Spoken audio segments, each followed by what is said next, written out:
All right, ladies and gentlemen, we're about to begin our meeting.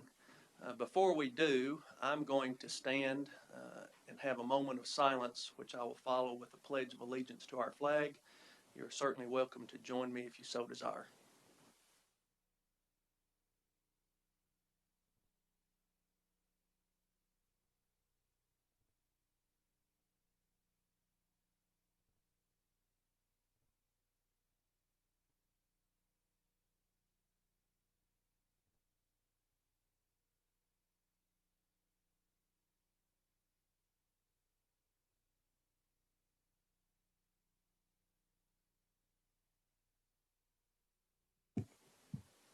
I pledge allegiance to the flag of the United States of America and to the republic for which it stands, one nation, under God, indivisible, with liberty and justice for all.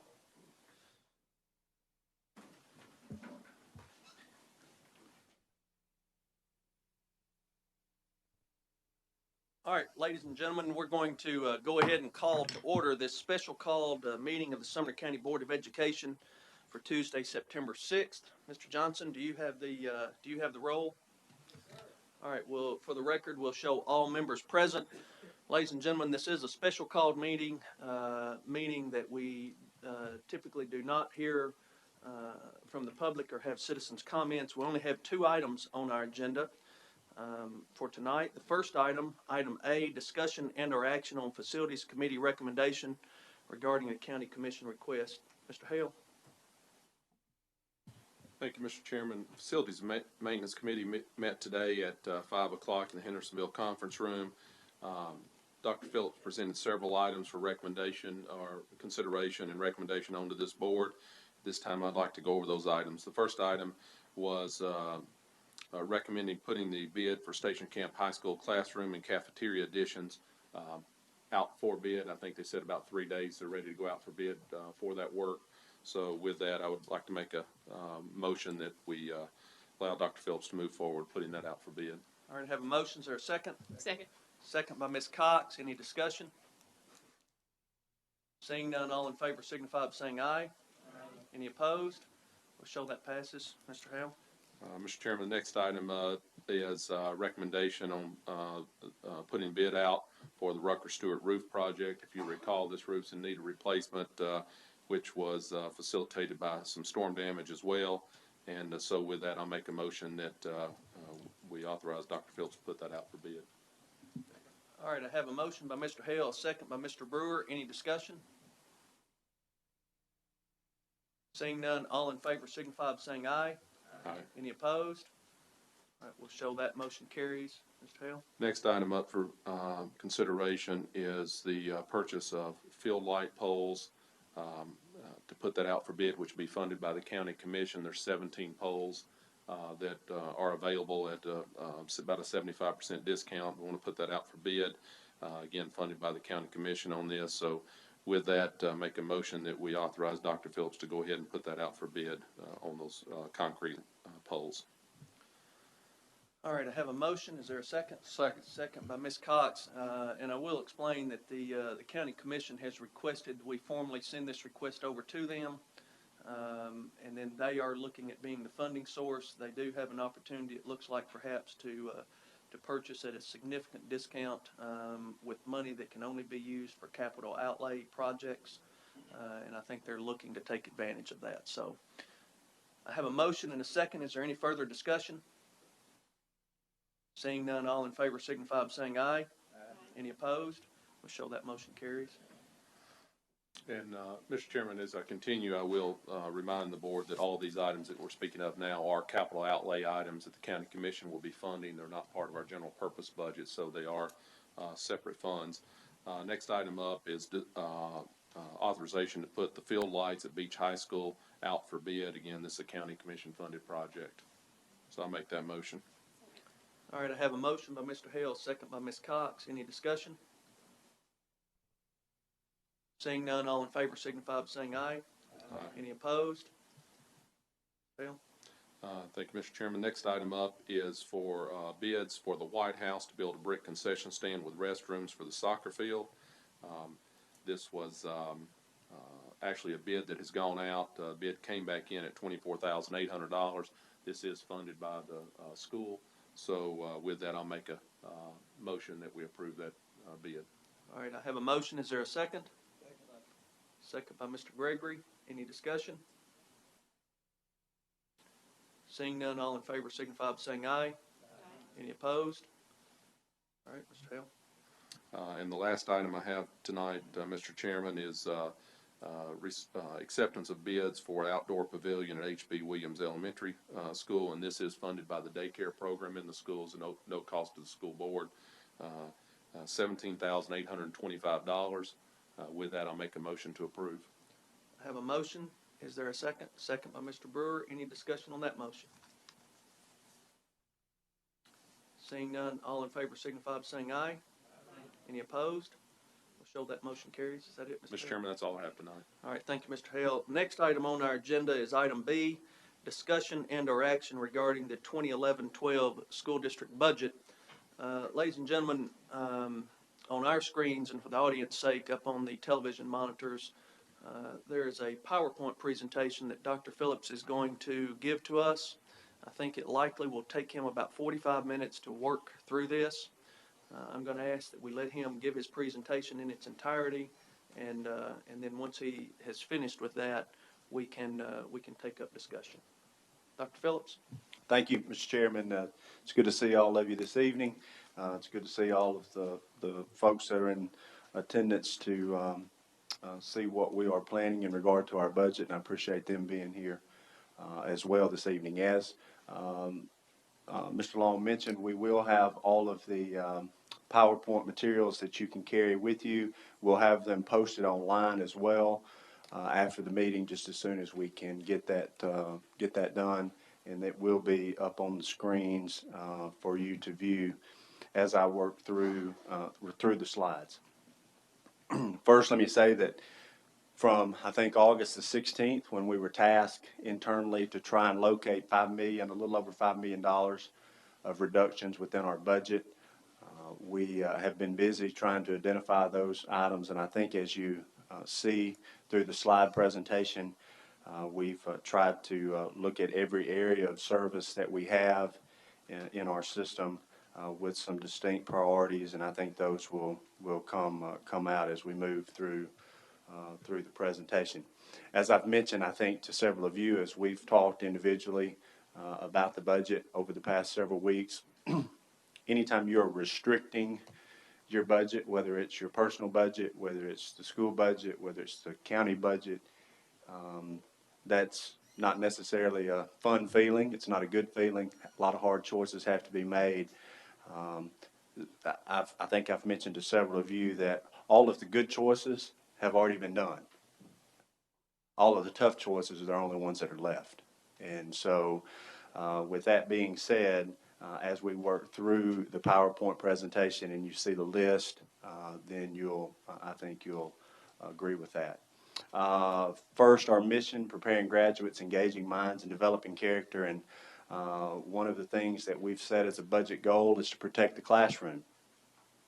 I had a teacher ask me about a week and a half ago, well, what about the teachers? And I said, let me tell you something. The teachers in the classroom are absolutely the safest people in our school system.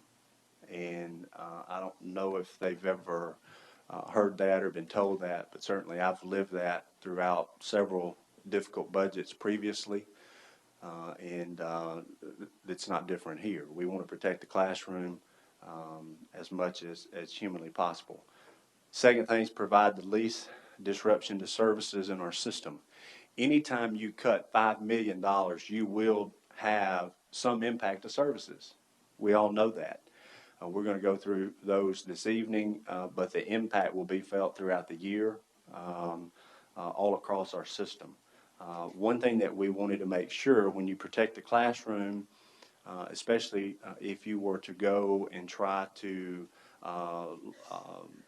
remove teachers from the classroom that already have schedules built, students are already in those classes, it causes a huge disruption, as you can imagine, to the children, and that's what we're trying to limit at all cost. The third thing, include all mandatory increases. I think as we work through this PowerPoint, that some information that we give might be the first time people realize we have many, many mandates that we have to follow, whether it's federal or state mandates. And I think it's just good information. I know the principals, when I met with them this morning here at the office, the principals all know the mandated functions that we have to carry out, but sometimes it's even good internally for us to hear that. So I think it's good to be reminded of all the things that, from a statutory requirement standpoint, that we have to do. And then the fourth thing on the budget goal is prioritize mandated versus non-mandatory services, mandatory versus non-mandatory. And you'll see some of those on the list this evening. And certainly when you're having to cut as deeply as we're having to cut, you have to look at the things that are mandatory that you comply with, because your core mission is K-12. And then, and we don't need to lose sight of that. And then we have to look at the things that are outside of the K-12 window, and whether those things, we have to prioritize those services. So we'll make sure that we do that as we go through the presentation as well. Kind of just a few timeline slides. The budget process, August the 6th, the board approves a budget that included a 3% raise for all employees, mandatory increases that we'll work through in the subsequent slides, purchase of literature books, which were now 12, going on 13 years old, I think. We requested a little over $5 million in additional funding with that budget that passed this body on August the 6th. And we had a lot of great discussion that evening about that. August the 8th, the Commission Budget Committee rejected the budget and instructed the school board to cut the a little over $5 million out of their budget.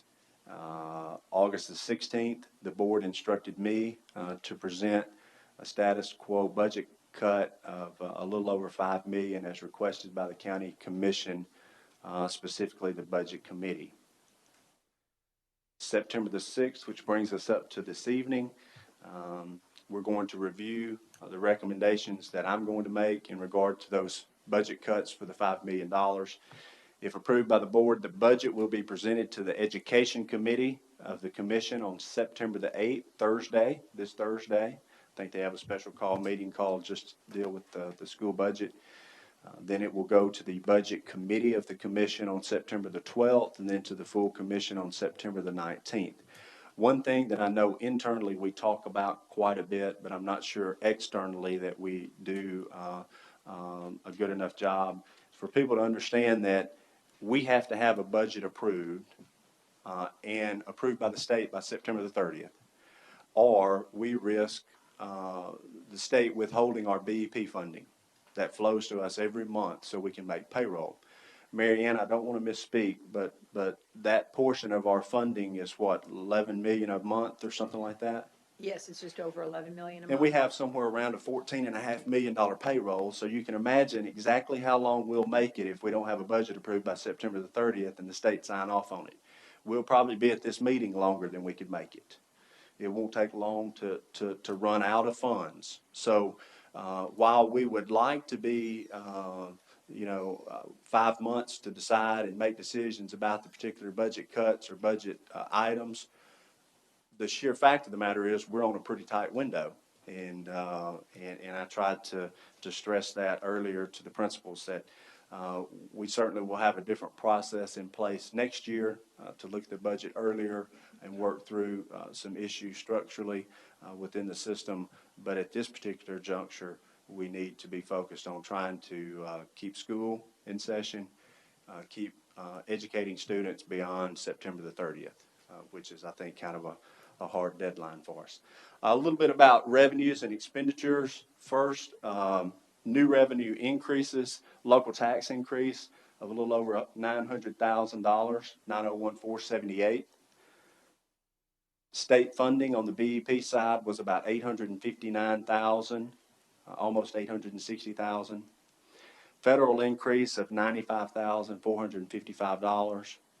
Other local revenue increases of $180,000.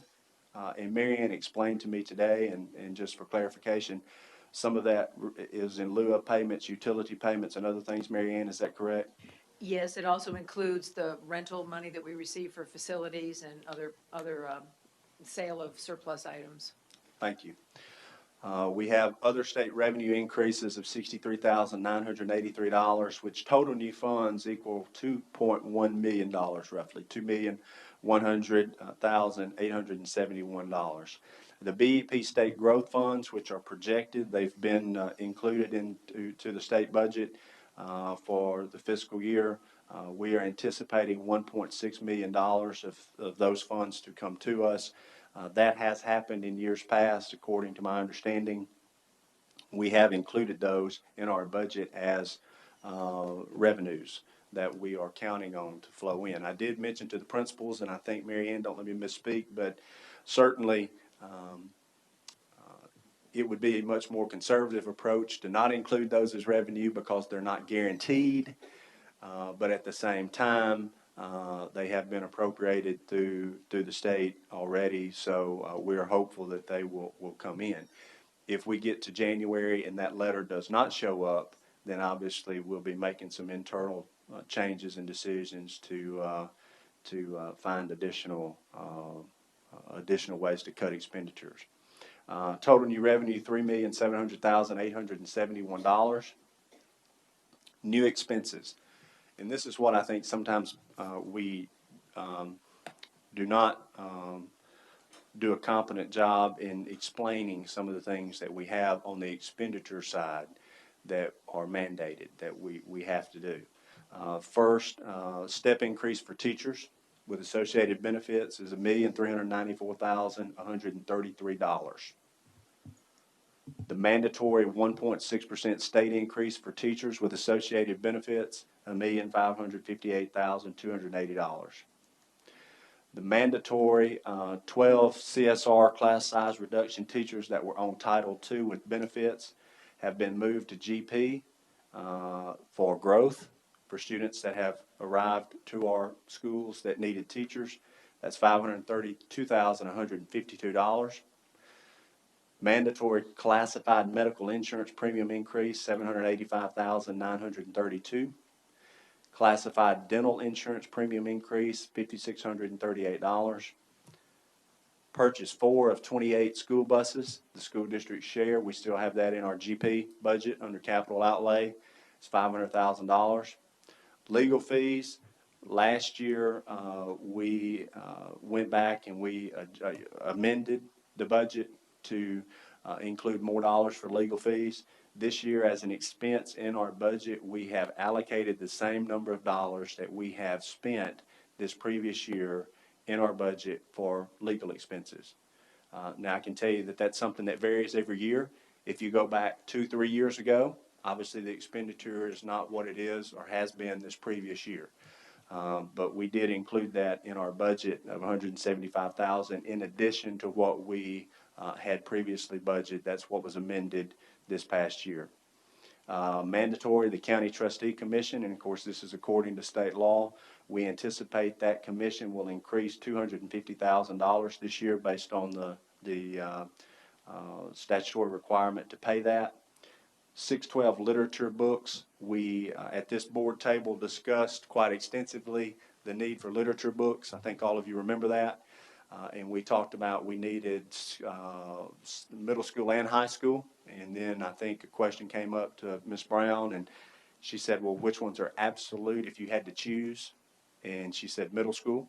And so we went back and we said if we replaced half of what we needed, which would be the middle school literature books, that's where you get the expense of $430,700. And I put out there the current books are 12 years old. The next one is diesel fuel based on the 10-11 usage. Approximately, we spent last year $775,000, $850 on diesel. We've added $175,000 to that. It's costing us about $6,600 a day in diesel to run buses. It costs about $22,000 a day to pay for transportation, just in personnel and diesel, nothing else. So when you look at our diesel fuel expenditure, we've added 175,000 in for a couple of reasons. One, the volatility of price in diesel, but the second thing, we had 13 snow days last year. And so we're not sure if we'll have 13 snow days this year. Of course, coming from Mississippi, I hope we don't have 13 snow days. But if we do, then that number may be decreased as it was this past year. But if we have 0 snow days, then we'll probably expend all of our budget in diesel with transportation. One thing that I did share with the principals, and this will be coming to the board table probably at the next regular meeting. We have to look at what our chargeback for field trips and our chargeback for athletic trips for the schools are right now. I don't think we've adjusted our fee structure on chargeback in transportation for about 14 years. Before I bring it to the board table, I will clarify that to make certain. But I'm pretty sure it's about 14 years we've been charging $12 an hour for a driver, and we've been charging 55 cents a mile. And I can tell you that every time we crank a bus to take a field trip or we go on an athletic trip, we are from the South, we say taking on water.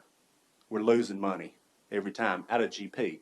We have $500,000 in GP now on the transportation line item, and all of that gets expended because of that cost difference between actual cost versus what we're getting reimbursed. So last year we took 2,026 trips.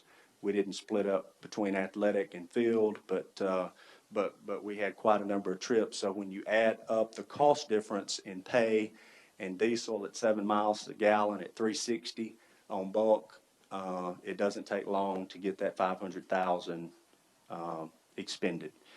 Just wanted to mention that so you would know that we'll probably be moving to $20 an hour and $1 a mile on reimbursement rate for those trips that we take. And I did mention that to the principals this morning. $5,806,834 in new expenses.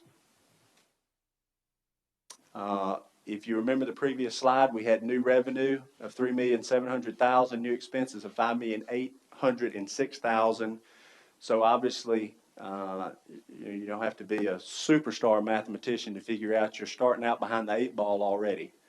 And you already are kind of having a deficit situation before you ever even start to address any types of structural change within the system. I want to take just a second to go through fund balance because that seems to be kind of a confusing thing. And being new to Tennessee, I wanted to make sure I understood it, so I had to have Mary Ann explain it to me many times. I know that you'll all get it the first time, but I wanted to make sure that we went through it because it is somewhat confusing for us to understand. First, our beginning reserves fund balance for FY 11-12 is $9,954,655. The required amount to remain in the fund balance is $5,545,821. Oftentimes internally, we talk about the test. Y'all know about the test, right? Where Mary Ann goes in and she puts in this draft budget line by line, every expenditure, balances it, expenditures to revenues, what's left in cash balance as of 7/1/11 of that year. And then you have to be able to, it tells you basically, it spits out a number, correct, Mary Ann? I don't want to misstate. It spits out a number, and that number is what you have to keep in your fund balance, undesignated. And that number for us is $5,545,821 based on the budget that we have built this evening. Undesignated fund balance available for budgeting is a little over $4 million, $4,408,834. Total revenue and expenditure. Total revenue is $183,582,132. Total expenditures $187,709,084. Revenue less expenditures a little over $4 million. Actions required for a status quo budget. You just take the revenue less expenditures. You take your undesignated fund balance, and if you subtract those two numbers, with the budget that we have built, it has 281,000 of the undesignated fund balance still left intact. One thing that I would like to say, and I did mention this to the principals this morning, even with the $5 million in cuts, and I want to make sure everybody understands where we're at, even with $5 million in cuts to balance the budget, we are still spending $4 million out of our undesignated fund balance. Yeah, I want to make sure everybody gets that. Because next year, we spent $2 million this previous year, a little over $2 million. So I want to make sure everybody understands the picture that we're painting for next year. Because there won't be that $4 million to reach over and get in undesignated fund balance. There may not be any. And so that puts us in an awfully tough predicament next year. And I just want to make sure that as we move through this process, everybody understands that. A little bit of did you know, because this is something that I think gets talked about at this table, board table, but I'm not sure that it gets a lot of discussion anywhere else. Out of the total $187 million budget, $187,709,084 in expenditures, 87.63% of that, or $164.5 million, is in salary and benefits for employees. 3.82%, a little over $7 million, is in really three items. Utilities. Right now, we spend $5.5 million a year on electricity alone. We spend $765,000 on water and sewer. We spend $550,000 on natural gas. Garbage disposal that we have to do. We want the trash taken off. Content insurance that we're required to keep for all of our buildings. Mary Ann, what was that, about $330,000? I've had a lot of numbers floating around, but I remember most of them. So you have $7 million in fixed cost in just those few items that if you open the school doors, you're gonna have those expenditures. They're gonna happen. Almost 1% is in non-personnel and transportation costs. You just heard me talk about the $950,000 that we'll have allocated for diesel this year. That's 950 of the 1.7 million. By the time you repair motors and transmissions and you buy tires and lubricants, that's what the other expenditure is on that side. About 1%, 1.6 million, is in commission for the county trustee, and of course that's mandated by state statute. Less than 1%, this kind of stat kind of amazes me, but less than 1%, $655,778, is in building maintenance, actually for building maintenance, repair of things within the year that comes out of Mike Marshall's budget under maintenance of plant. And that's about 12 cents a square foot, and that's pretty low. I would say that's more than pretty low. That's really low. I don't even know how to say it other than that's really low. That leaves about 6.5% of the total non-personnel expenditures available for you to look at, whether you think that's discretionary or not. It's about 6.5. So when you look at 100% piece of the pie, and then you take out those things that are just in those few categories, the pie goes down to what? Like that. It's a little bitty small piece right off the bat. Budget reductions, and this is where we'll get into talking about a whole laundry list, a line item of things that we'll go through. The first one, line item reductions from multiple categories, and I'm going to go through all those categories for you. What we did was we took the last 2 years, I asked for the old green bar sheets. You know, how many of you know what I'm talking about? You know, the green bar sheets where you can see previous 2 years, budgeted and expended year over year, and then what was budgeted for this year. And so I went through every line item of those and tried to determine where the increases were, ask questions about why those increases occurred, and then try to understand how much was encumbered or expended at the end of that fiscal year in each of those categories. And so we went back and we looked at this year's proposed budget and all those line items and tried to find any room that we had to adjust those proposed budget figures down. Okay? Now, does that mean that we had them set too high to start with? Absolutely not. It means if we don't hit our targets every time, then we could be in trouble, okay? I'll give you an example. You know, if we had projected that we might need 5.6 million in electricity, but we trimmed that back to 5.5 million, we need to make sure that we are on top of our targets each month to stay in balance with our electricity usage across the entire year. That's just one example. Certainly, we would have liked to have had the 5.6 in there, but 5.5 means we're going to have a much narrower window to fit in when we're talking about the expenditures as we go throughout each month of the year. Regular ed textbooks, we cut half of the literature books. You saw that figure already for $430,700. CTE textbooks, that's career and tech ed textbooks. We are only going to purchase family and consumer science this year, and the barcode fee, which winds up being $41,300 total. So we took out $64,200 worth of CTE textbooks out of that line. Medical personnel, in the next 5, I think 2, 3, 4, 5. Oh, those next 5, what we've done is we've taken the exact transition of employees that have left in those categories across the system. And if someone left and they were at a higher pay grade because of their years of service and their actual pay, but who replaced them drew less wage, then across the system, we tried to adjust those. Does that make sense?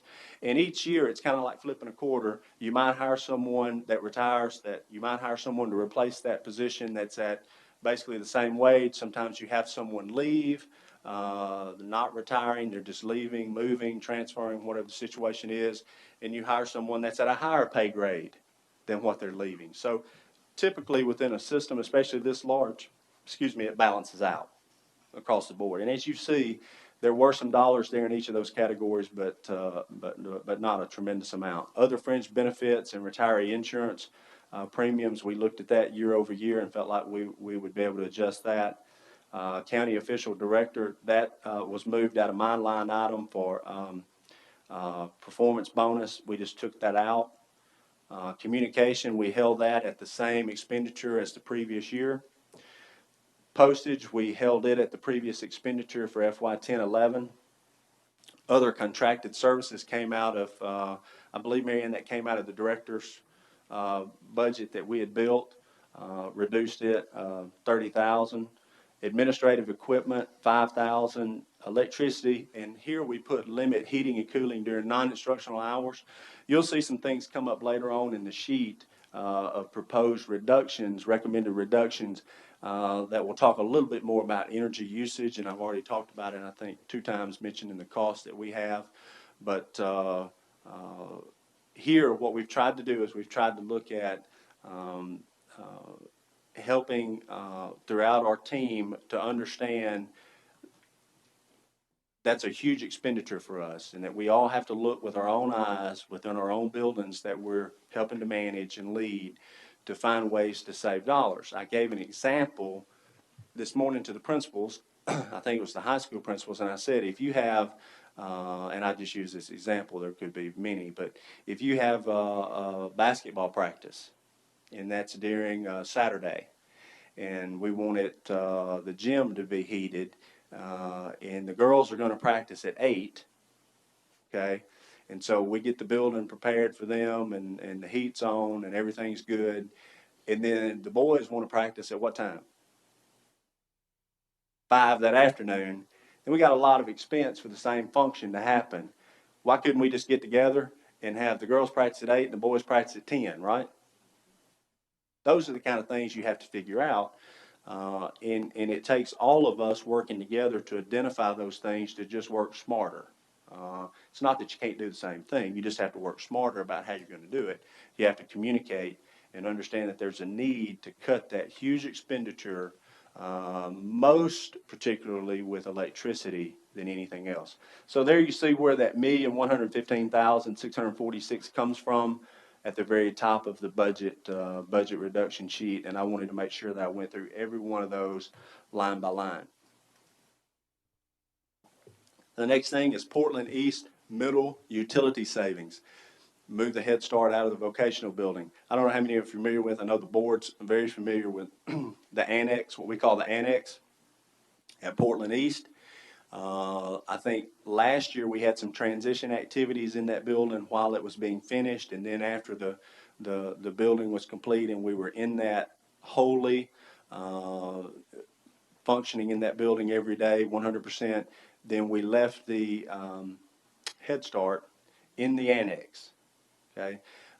We cannot zone that building for temperature control, so it's either all or nothing. And that's the only thing that we have in the building. And last year, we had about a $72,000 spend in utilities just for that one building. So obviously, I think all of us would agree that it would make sense to move that to an open classroom at Clyde Riggs. And so we've already been over there and kind of tried to work through that in anticipation that that would happen. So obviously, a $72,000 spend for one classroom would not be something that we would want to do from an efficiency standpoint. The next thing is operational savings. I asked Tim Williams to go through his budget. He did. There were several line items, copy, blueprint copies, other things. The biggest portion of that 60,000 is in $45,000 in gym refinishing, right, Tim? And so we predominantly, that was not the high schools because the high schools were doing their gyms separately. Is that right, Tim? I don't want to misspeak. But that dealt with middle school and predominantly elementary. Is that correct? Middle school. Yeah. So we've taken that out of the budget, so we'll have to find other ways to make that happen if we want to refinish gym floors at the middle school in the next coming year, okay? 5 teaching positions paid from Title II rather than GP, general purpose.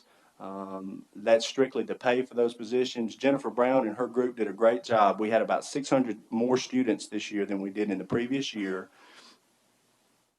In most situations, that would have required you to hire a lot of teachers to deal with that. But Jennifer did a great job looking at our PTR, pupil teacher ratio across the system. We were able to move some teachers. If you remember at this board table, we talked about that at the meeting right after school started.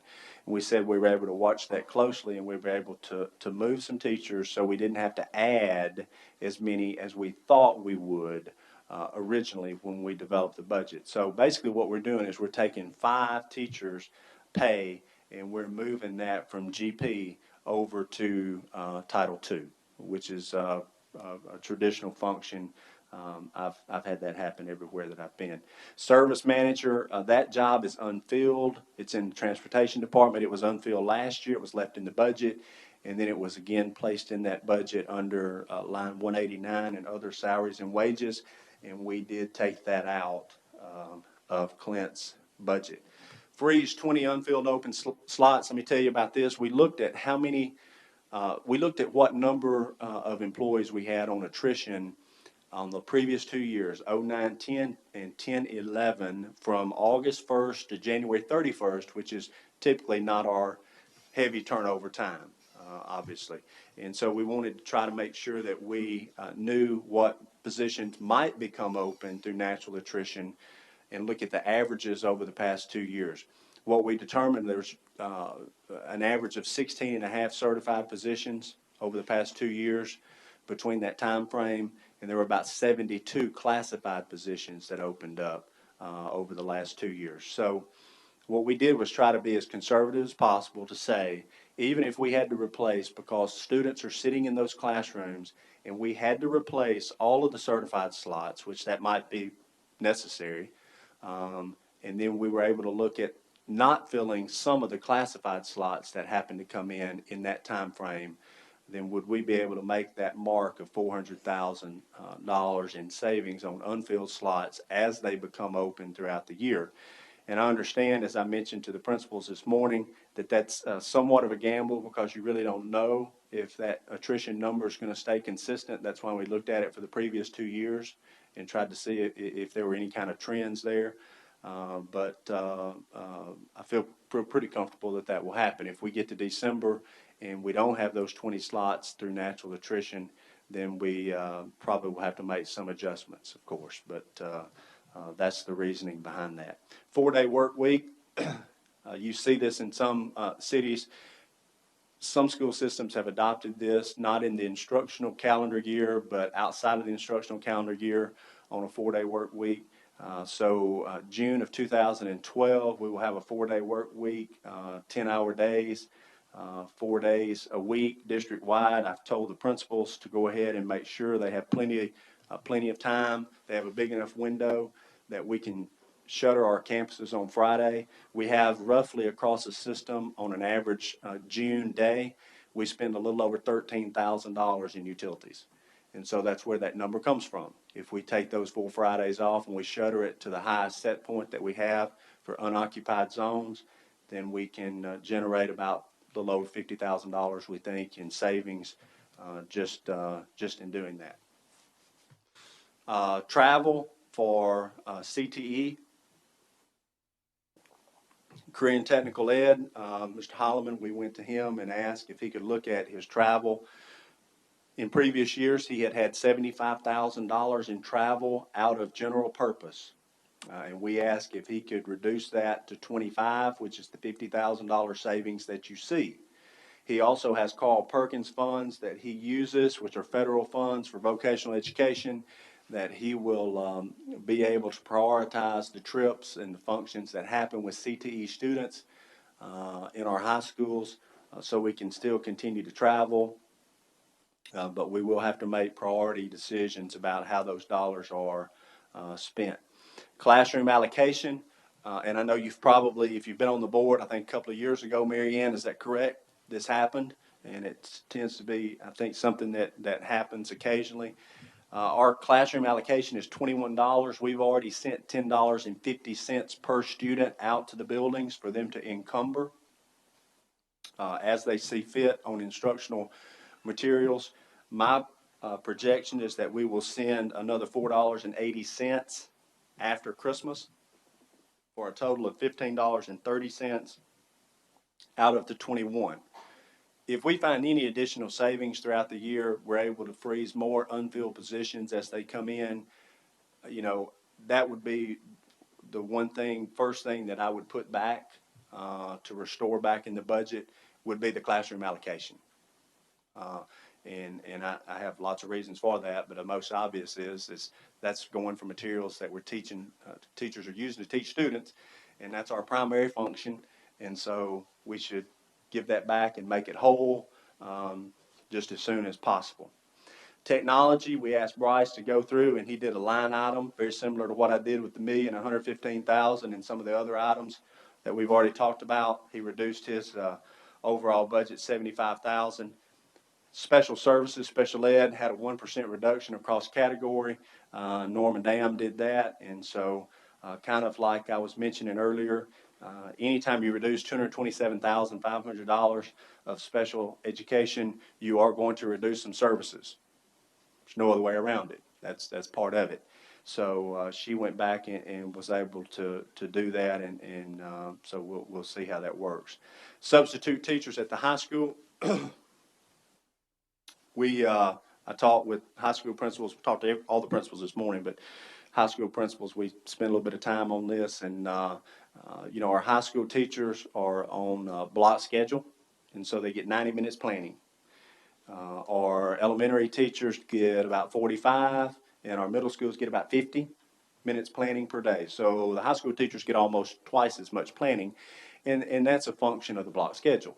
And they're on 3 and off 1, and that's how the class time allocation is structured. So I understand that. We spent last year $1,013,000, I think, on subs. That doesn't include special ed subs, which were another $330,000. And then we had a little bit more of federal funds in there, Mary Ann, so we probably are up to around $1.4 million in substitutes that we spend every year out of our budget. So what we tried to do was tried to figure out a way, and this was actually brought forward from the instructional staff, tried to figure out a way that maybe we could limit some of those expenditures.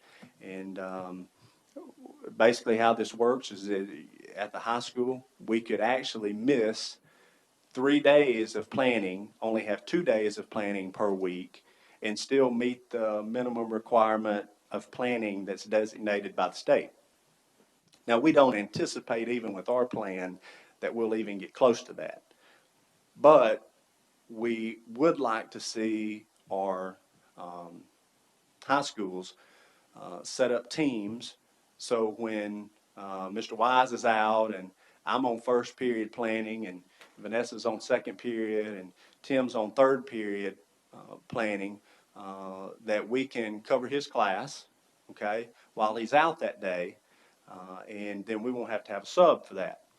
Now, we do understand, and we mentioned this with the principals, that there will be days when they have too many teachers out, okay? And that plan, because they would have 10 teams working on that plan, it might be feasible for them to have a sub or two, okay? And we're going to work with them to try to determine that. But it does a couple of things. One, if Mr. Wise is missing every Monday because he goes to the Titans game, and I'm having to use my planning period to cover for him, I'm probably going to have a conversation with Mr. Wise about not missing after the Titans game. It's a little bit of accountability. The second thing, if a student's coming into your class and they were going to have a sub, very competent sub, but now they're going to have a teacher that they know from the building, then I think there's some benefit to that, both instructionally, because that teacher, even if it's not their subject matter, is going to be able to work through that lesson plan. They're going to know the students. And so I think it has some instructional benefit. And certainly, as a former high school principal, I can tell you it probably has some discipline benefit, because the more typically the higher number of subs you have in a building, then it seems to increase your level of discipline, because students tend to cut up a little bit more in class and those types of things when they have a sub. You know, I don't know. That's the way we were in school, but I don't know if it's changed or not. I don't think it has. But either way, I think there's some benefits to it. We don't anticipate that a teacher would miss probably one day. We've tried to run a couple of scenarios on our average number of teachers that miss out of a high school in a day's time. And like I said, we're going to have to work with the principals, high school principals, to make sure that they have some flexibility. But that's something I think we can work on and try to get that 1,013,000 number down closer to, 600,000, 650, something in that range would be more palatable. 3-day shutdown for December. Right now, we are scheduled on 230, 240, and 260-day employees. We are scheduled to work December 27, 28, and 29. What this does is basically it says that we're going to have a complete district shutdown for those 3 days. The next topic, 3-day unpaid furlough for 230, 240, and 260. That includes me, all the principals, all the assistant principals, many classified employees would have to take a 3-day furlough, which means unpaid, on those 3 days. We looked at the number of buildings that were being used. Out of our 46 campuses, we had 22, I think, that had something planned. 13 of those were daycare. We're working through that right now to see if we would keep those daycares open on the 27th, 28th, and 29th. And we'll have to work through that to see what impact that's going to have with parents and those particular buildings. We also have, I think, one basketball tournament at a high school. So I've already talked to that principal about, having to pick up their furlough days at some other point. But everything else, I think we were able to work through and manage on that particular plan. So it basically equates to about 1.2% pay cut for all of those employees. Prevention coordinators that we currently have, we have 3 of them. And they're paid from Ed Jobs money, and we would actually be terminating those 3 prevention coordinators, and then using that $165,000 from Ed Jobs money, similar to what we did with the Title II, to pay for teachers that are on payroll that are in the classroom. I'll go through these: central office clerical, reduction, athletic trainers. Uh, nobody likes athletics more than I do. I've had trainers in previous schools that were provided by the hospital. We've had trainers that were on staff. So I've had it both ways. I certainly can speak to the benefit of having a trainer, especially in contact sports. Absolutely won't find a bigger athletic guy than me, but when we're in the position we're in currently with the budget, we're having to make tough choices and priorities. And so you see that the trainers were $226,782 of spend out of the GP side. Maintenance positions, terminate 2 maintenance employees, 1 out of homebound services. We put high school and middle school classified positions, 11 employees out of that slot. Adult ed, and I want to say that Esther and her group do a tremendous job. We had 164 GEDs earned last year, and that's prior to us knowing about the June results. Okay, so that number will go up. They serve literally thousands of students that come in across every age range within our community. And so it's a tremendous program. We have asked Esther, and she has provided this to Norma, and she's been in conversation with the state. We spend currently $347,554 for adult ed out of GP on the school district GP side. It's a great service to our community, but it is not a mandatory function of K-12. And so we've asked her to work up a plan. She's worked up a plan to narrow her focus to 17 to 24-year-olds to use the building behind the central office as her primary workspace. We could cut $278,240 from the GP side, and she would still be able to function and narrow her focus to serve those students 17 to 24, our students that walk up or come to the building here behind the central office. Norma, did I get that correct? I don't want to misspeak. Okay. So that would still allow her to function and operate. It would just narrow her services. I'll make sure I get that correct. E.B. Wilson. E.B. Wilson, once again, if you look at historical data of E.B. Wilson, it's a great program. I've heard lots of tremendous, wonderful things about it. If you look at E.B. Wilson right now, we have 41 students over at E.B. Wilson. We have about a $650,000 spend out of GP on E.B. Wilson. Right now, we have to terminate E.B. Wilson, but I want to make sure that I say this correctly. We have only figured that we would figured in the savings if we did that at Christmas, because we have five adults over there. Is that right, Jennifer? 5 adults, and then 36 appropriate age students. Is that correct? So what we'd like to do is not just close, but we'd like to repurpose the program, okay? And what I mean by that is we're going to try to find a way, and Jennifer's worked with the plan, worked with Jennifer Holgren and also Dr. Becker over at Gallatin High to try and work through a plan where we would be able to still serve those students so we could potentially get all of those 36 graduated or through completion of their program. Does that make sense? So we tried to look at every angle and avenue if we did do that to be able to accommodate the students that are already being served under that program. Jennifer, is that correct? Centralized bookkeeping. We have looked at a plan to centralize our bookkeeping to the central office.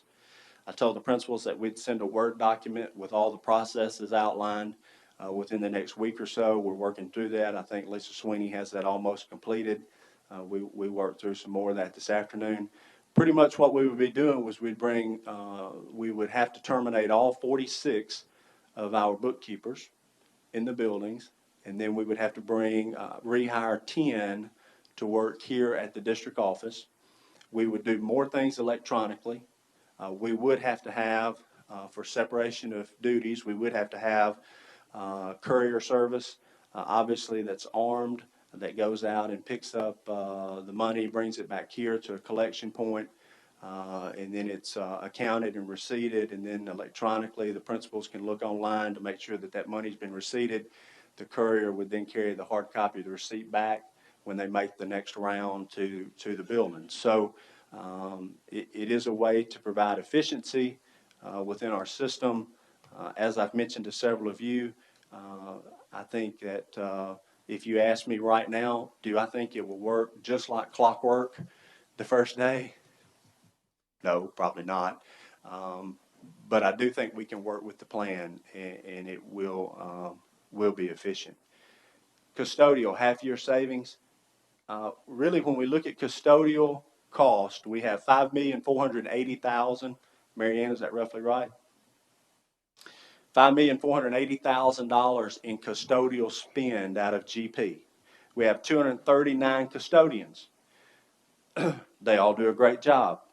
We have 47 that were hired after July 1st, 2010.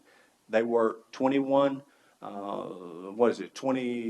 to 31 and a half hours per week. Is that right? 25 to 31 and a half hours per week. They do not get benefits. We have 56 that are grandfathered in, and they still receive benefits for that same time slot of work, 25 to 31 and a half. Okay? And then we have 130 plus that are full-time that still obviously receive benefits. When you look at our system and the cost of what our benefits are over year, and I know that's part of that $164.5 million, I think it's warrants some discussion in regard to how we're going to trim cost with custodial as part of that $5,480,000 spend.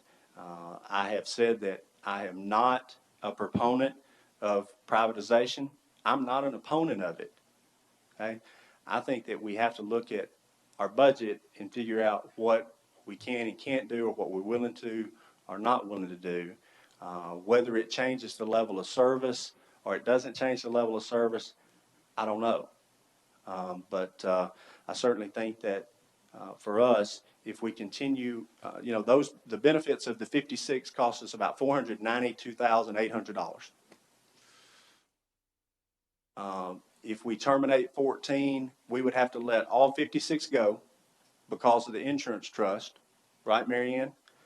Which was back to 1982 or 89? 82 with the commission. We'd have to let all 56 go and then reemploy 42 without benefits to be able to find any cost savings in that particular structure. Does that make sense? Was that clear? Okay. So that's one of the things that we've looked at overall. Total reductions from all of those line items, $5,327,299.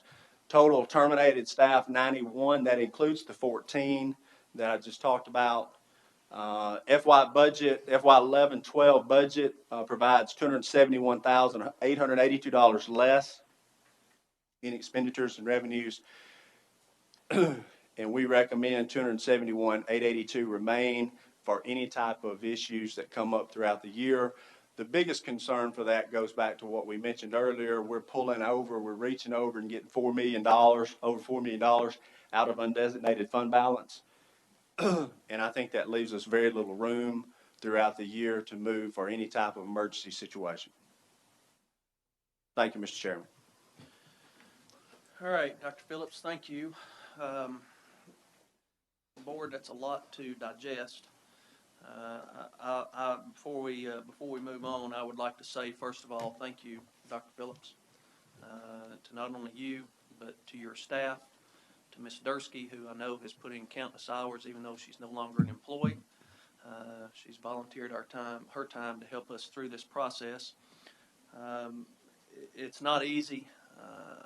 I can tell you, for one, some of the stuff on here is very upsetting, but unfortunately, we're in the position we're in.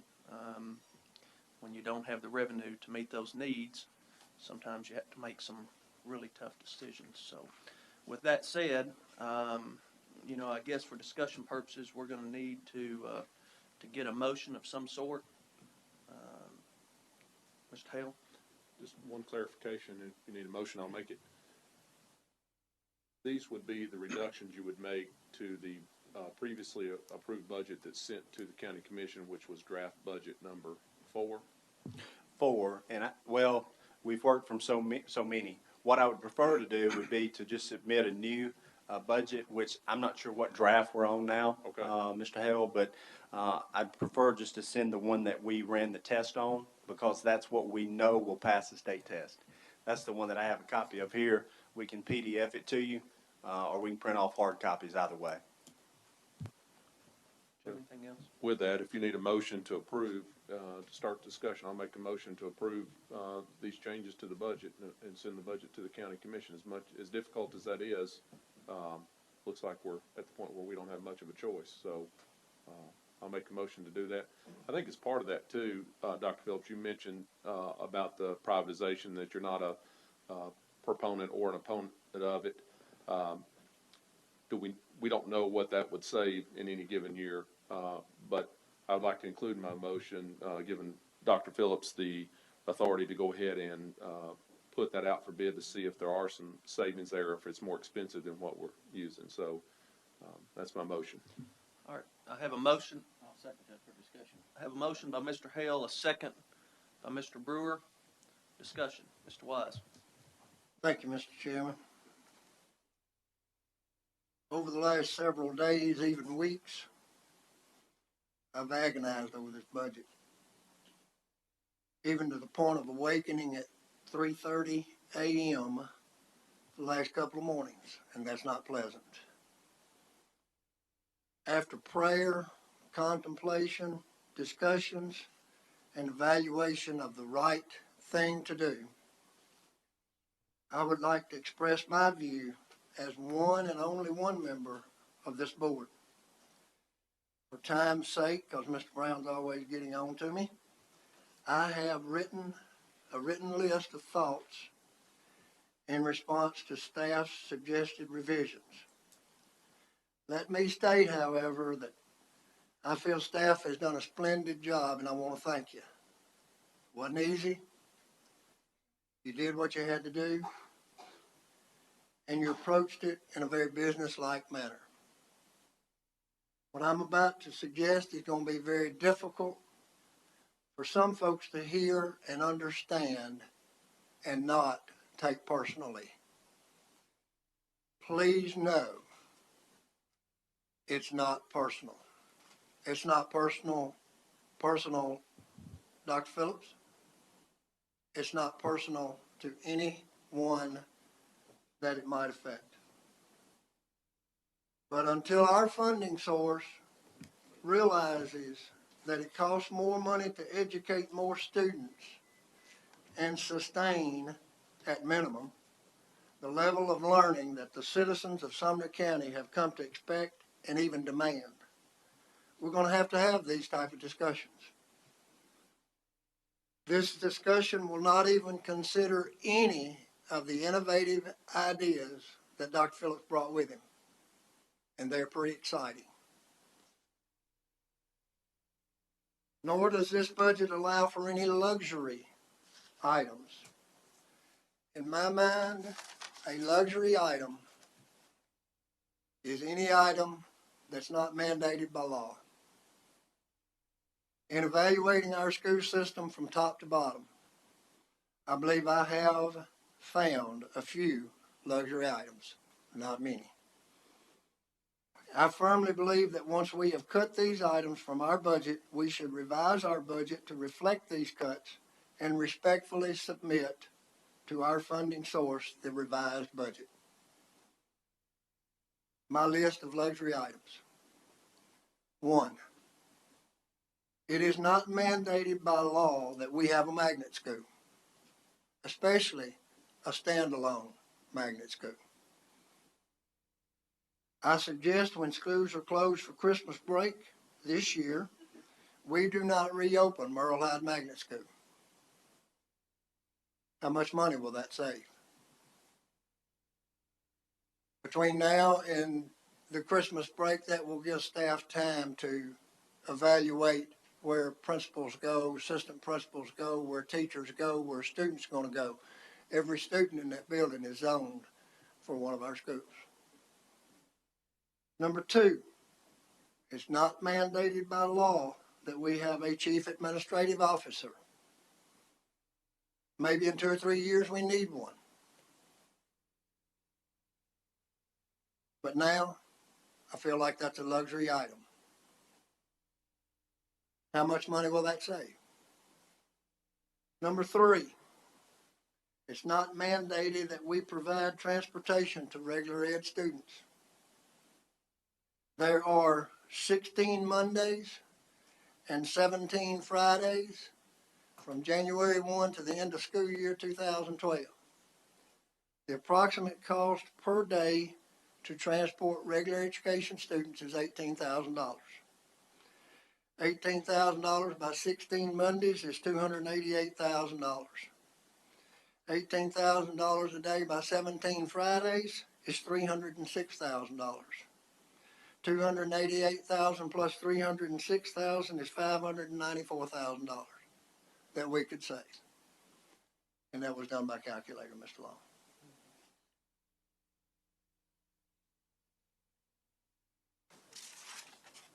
In closing my comments, I suggest and request that this board allow staff to take tonight's remarks from all the board members and concerns of all the board members, give them about a week. I know we won't be able to get a revised budget to the commission by Thursday, and then present another budget revision that a majority of this board can support. Thank you. Thank you for your comments, Mr. Wise. Anyone else? Ms. Scott? Thank you. I'd like to reiterate what Mr. Wise and Mr. Hill said to our director. Thank you so much for this presentation. I don't think we've ever gotten so thorough of a presentation about our budget, where we are, where we need to be. I think it's regrettable, though, that we find ourselves in a position that we have to cut services to our students. I know that I can probably speak for the school board to say that when we are in a position of having to cut very essential items such as whole departments, our bookkeepers for our schools, our athletic trainers who provide services for our students on the athletic field.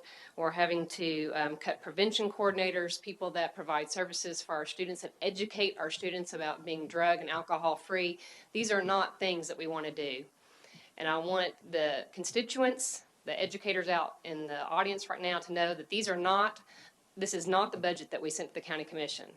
It's not the position that we want to be in. We sent them a needs budget because we need to fund these positions, because we feel like this is the type of budget that we need to provide services for our students of Sumner County. And if the county commission feels like this is where we have to be, then I just want you to know this is not our choice. So if you feel like these cuts are somehow egregious, or that you don't agree with that, then you need to speak with your county commissioner, because this is not the position that we want to be in. I'll just say that. I appreciate, though, Dr. Phillips going through and trying to find additional cuts. I'm not saying that some of these things are things that we maybe need to look at, but when we're looking at cutting whole departments, we're having to look at whole necessary positions, it makes me mad, because that's not the type of level of education I want to provide for our students. One thing that I do want to, there's several areas that I feel like we need to address, but just going down the list, those prevention coordinator positions, I know that Pat Connor in that area asked for 3 positions, and we originally put in the budget 3. So what I would ask the Board of Education to look at is maybe we could fund 1. I know that 1 position would be $48,000. And if we don't fund at least 1 of those positions, I know that the types of things that she cannot provide for the students of Sumner County are things like Noah's Promise, are things like her Drug and Safe Free Schools programs for our students, are programs like STARS. STARS services for our students. I'm not for sure if everybody knows what that is, but those programs in our schools are counseling programs for our students. And I know that when I went and shadowed a STARS counselor in one of our schools, one of the students came in and said if it wasn't for a STARS coordinator in his school, he said that he would have committed suicide. We're talking about things that we can't put a price tag on. I can't put a price tag on a situation when a STARS coordinator is in a school, and because of that STARS coordinator, a son or a daughter may not have committed suicide because of that. We can't put a price tag on things like that.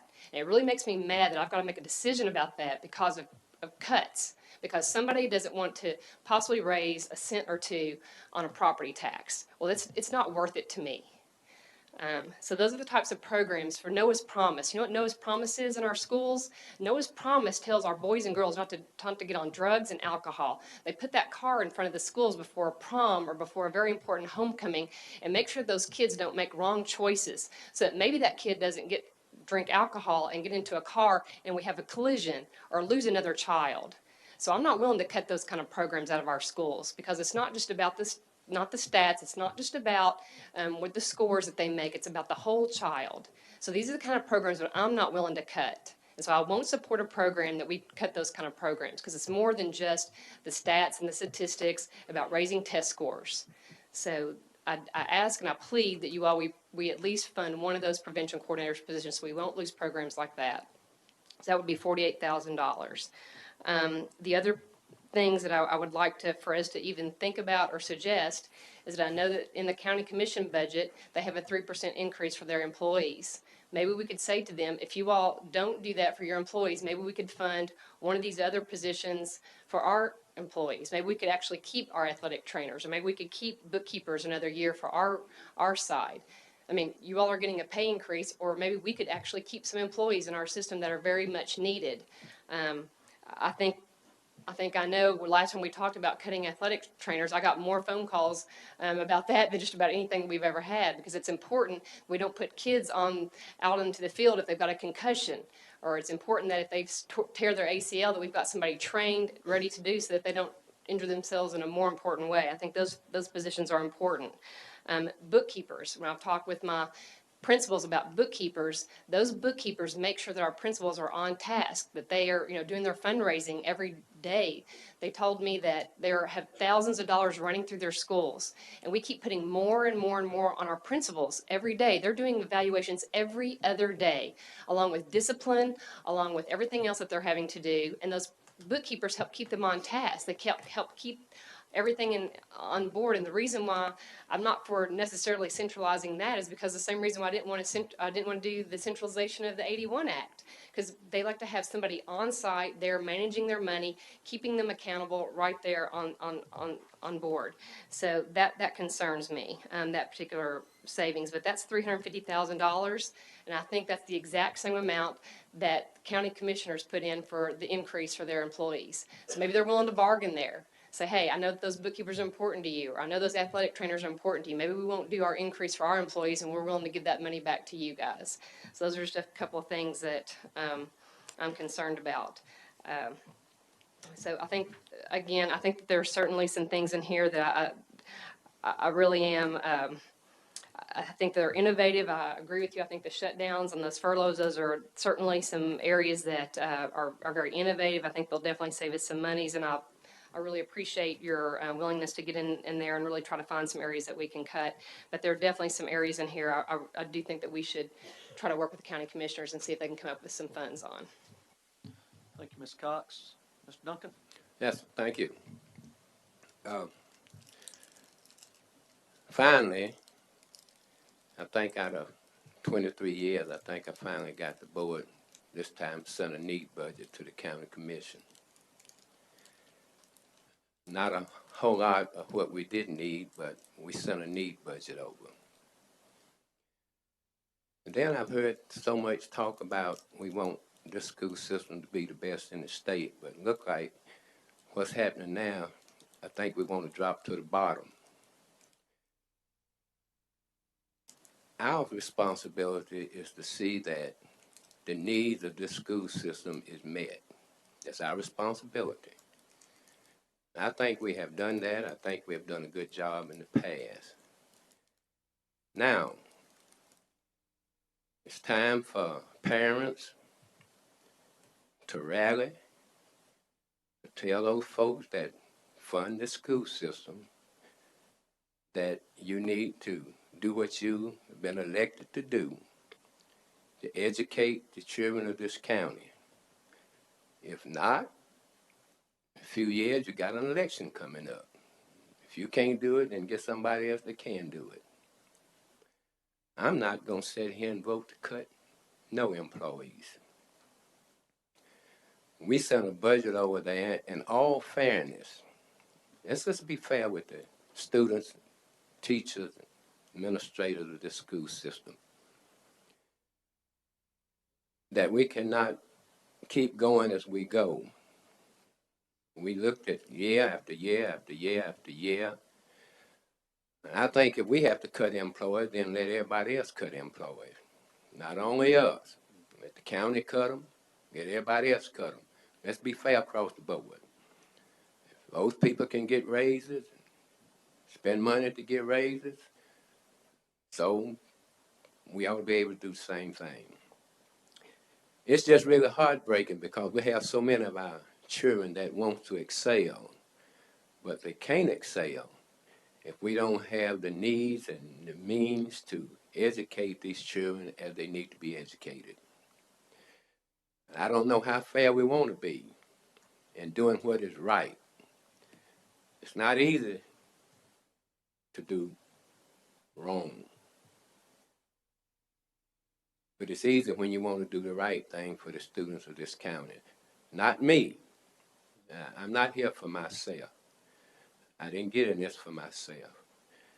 I spent 23 years of heartaches, nights of white hair when I started in this, nights of prayer, things of that nature, trying to do what is right for the students of this school system.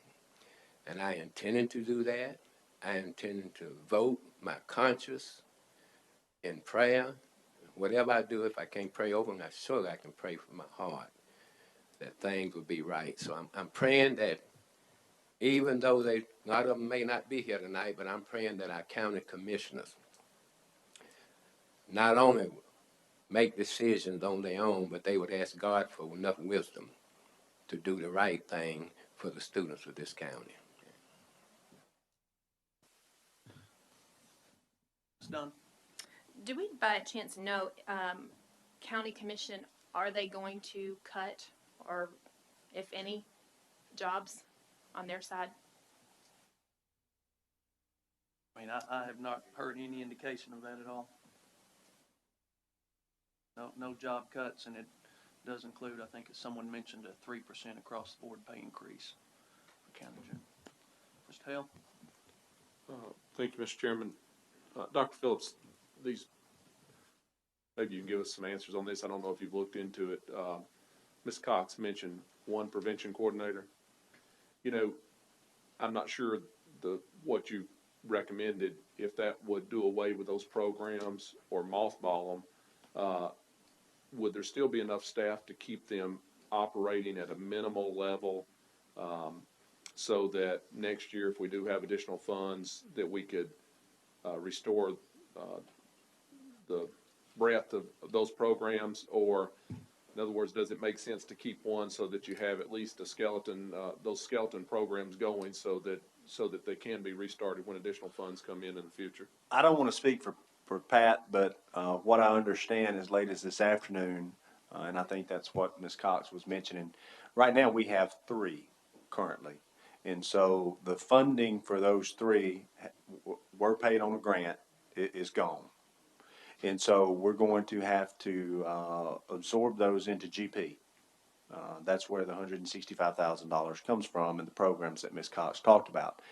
To more specifically answer your question, I think Pat mentioned this afternoon that she felt like out of existing grants that she could continue the programs for 2 of those prevention coordinators, but we would need to find $48,000 in GP to make the 3rd one happen. So that's where we're at. I didn't make that adjustment on here because, you know, it gets into all other types of issues, but I just wanted to leave it whole on here and then see what the board wanted to do. Dr. Phillips, if I could, while I've got your attention on this, Mr. Wise mentioned the Merrill Hyde Magnet School and the cost of operating that. Is that technically a magnet school, or is that something other than a magnet school? Well, it is a magnet school, and typically, and I don't think this is any secret. I've been a big fan of magnet schools, period. So I wish we had more in Sumner County. I wish we had a fine arts school and all types of things that really bring a ton of advantages to the students. So first, let me start by saying I'm a big magnet school fan. I always have been, and I think you all knew that prior to me ever even coming here. We looked at cost of two choice schools because that's what we have right now, Union and Merle Hyde. And when you look at what would happen if you did anything with those choice schools, number one, Union could not go back to their zone schools. There's no space for them to go back to their zone schools. Merle Hyde, there is space to go back to their zone schools. We would have to add a couple of teachers to, based on that population shift. But yes, you could take them back into their zone school. We spend about $182,000 a year over there on electricity, utilities. We have 48, Brad's back there on this speak, 48.25 certified staff over there. They're all great teachers, great principals. So when you look at how does that impact students, because, if we go back to the very first budget slide, we said what we're trying to do is to limit the impact to students. So to do that disruption, move them back to their normal school, I think would be a disservice to the students in the middle of the year. So I guess if that helps answer your question. Well, it does, Dr. Phillips. Where I was really going was and you mentioned it when we started here, and we've talked about it before, is this year's tough. But as we go through this, I'm looking to what happens next year, and not only Merrill Hyde and Union, but also some of the smaller schools. We have several schools that have less than 300 students in them that the efficiencies of operations I'm looking at, and that may be something over this school year as we move forward that we have to keep in mind as this school year, as we move into next spring, what is the cost of operating a school, for instance, like Clyde Riggs, when you have very, very few students there, and is there room to consolidate them in some of the new construction up at the north end of the county? Of course, Oakmont and North Sumner come to mind, and I'm not picking on those schools for up there, but do we say there's a maximum size we want to operate a high school, 1,600 students? Is there a minimum size we want to operate elementaries for efficiencies going forward? Not in this school year, but in years to come. And I don't expect you to answer that tonight, but I think those are things we have to keep in mind if we're going to continue to tighten our belt in the next few years. As I see the tax base being stagnant and what very little organic growth as far as taxes go going forward. I think this is going to repeat itself. We're going to have Groundhog Day this time every year. Thank you, Mr. Hale. Mr. Brown? Thank you, Mr. Chairman. I'll try to hold my speech to about an hour and a half. I'm very concerned, and as every member here, we're here for one purpose only. I'm not trying to win a popularity contest. I don't like to speak. I don't like to run into schools and nosy into office to see what they're doing. I want to see my grandkids and your grandkids grow up to a better world that we've ever had before. We're trying to teach, as some teachers tell me, we're trying to teach to some windows out there that in 10 or 15 years, we don't even know what they are. So our teachers, our students now have got to be so good at their grade level that they can adjust on the way to those windows. Folks, I'm concerned about this thing. Sure, we need more magnet schools. I see one more at Gallatin. I see one at Portland. I see we got to go more into this. And we're talking about making some cuts. Folks, it's responsibility of the Sumner County Commission to fund this program, folks. This, the way I see it, this is a drop in the bucket. It needs to be funded for the betterment of who? For the children of this county. Now, I'm gonna run over this again because one or two of the commissioners gonna be upset. Can't do that because that hospital fund money is over here and you can't touch that. All it takes is one meeting to change that thing, and we need $5 million put in our budget to fund the things for your children and my children and the benefits of all concerned. I'm talking about future education. You can go down through here picking these little nickel and dime things out. You're taking $75,000 out of technology. Well, that's not much. But the things you're taking out of is the things we need in, you know? So I'm just saying, you can belabor over these cuts all you wish, but if we need to go into a future meeting and discuss more in specifics, I'm all for that. But I think the simplified manner is just send this $5,995,955 back over and say, here it is, we gotta have it.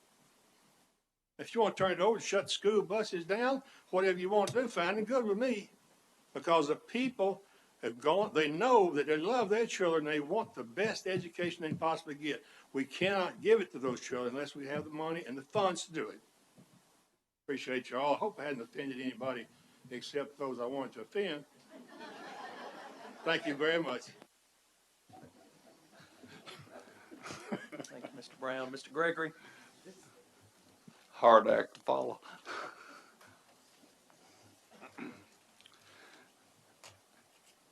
By and large, I agree with most everything that these board members have said. Dr. Phillips, I don't know if anyone could have done a better job since June the 13th than you've done. I'm just in awe of you've been able to continue to walk, to be honest with you, all you've had to do. We made a good choice. Now we need to get an educational program funded. Many view education as a building, and I am so truly grateful of the buildings that we have in the district that I represent. I really am, because that's kind of like the beginning point. That's just the start. That's the doorstep of a house. That's how you get in. But the 12 of us sitting up here and the staff, that's not education. Education is a process that goes on and on and on for 13, 17, 25, or how many years till someone chooses to further their education. That's education. Yes, it bothers me that textbooks that we have not been able to fund. And let me say this, it does not bother me that they're 10 years old. That's not the issue. The issue is the fact that the book is 10 years old, that they don't have the proper plans that they can teach from. Not because of the age of the book, but because of what's in the book. They don't have the PowerPoints, as you were able to see here tonight, for students to learn. And 85% of all of our students in Sumner County are visual learners. By the way, the rest of the nation fits in that too. 85% of them are visual learners. If 85% of them are visual learners, we need to be teaching visually. That's what the newer textbooks do. Also, we are all, Dr. Phillips, the staff, 2,300 teachers, the school board, we're all under the gun of a test. which I don't like that either, but that's the gun of, if we don't have the proper textbooks, then students, they're not going to be able to be tested of their knowledge. A test is not a gotcha. A test is to determine how much they've learned.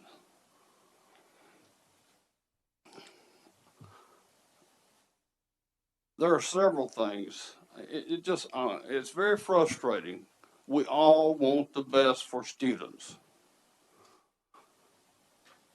I do not. I made the statement 1 or 2 meetings back. I would not vote for a budget that would not allow our school to function properly. I'm big in organization. I believe I believe that's very important.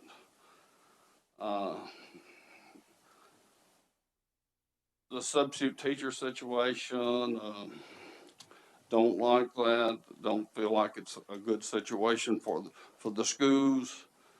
Although I do feel like that there are far too many being out, but I do believe, the bookkeeping situation. I respect everyone who thinks that the business world of bookkeepers. I'm very familiar with a lot of great bookkeepers, some in the business world, some been there for 30 years, and they're great. But guess what? A lot of them don't need to do every day. They don't tend to maybe 30 students or answer the phone for 50 parents or take care of medication for a dozen students or take the telephone call and make sure that Johnny is a car rider today instead of a bus rider, or right the opposite. And then all of a sudden, the school system is liable for the security of a student. Then we talk about the trainers.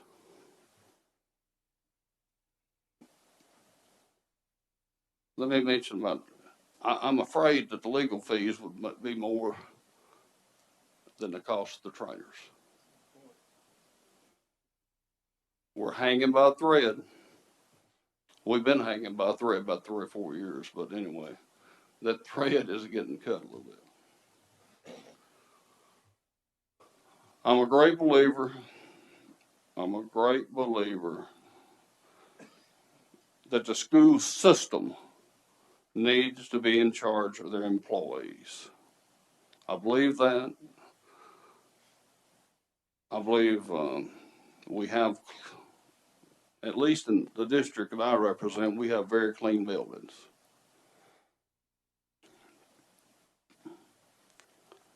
And I'm a great believer that our system needs to be in charge of their employees.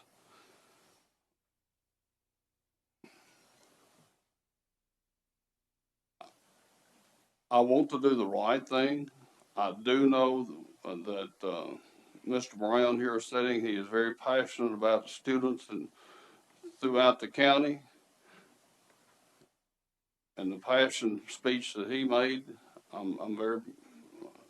know that he feels the way Ms. Cox made the statements that she made, Mr. Wise. We all had our statements to make, but the bottom line is we're responsible for educating students. There's not a one of us who ran for the school board who, in fact, I've heard 1 or 2 make this comment in the last 2 or 3 days, that ran for the school board to hurt people. There's not a one of us who ran for the school board who did not want to educate students. So with that, I think we could make a few of these cuts, but they're not people cuts. They're not people cuts. I'm wanting to get this funded. I want the students of this county to receive the education they deserve. And by the way, the better education we can give students in this county, the more of them who will live here, the more they will pay taxes 20 years from now. That's what you're striving for.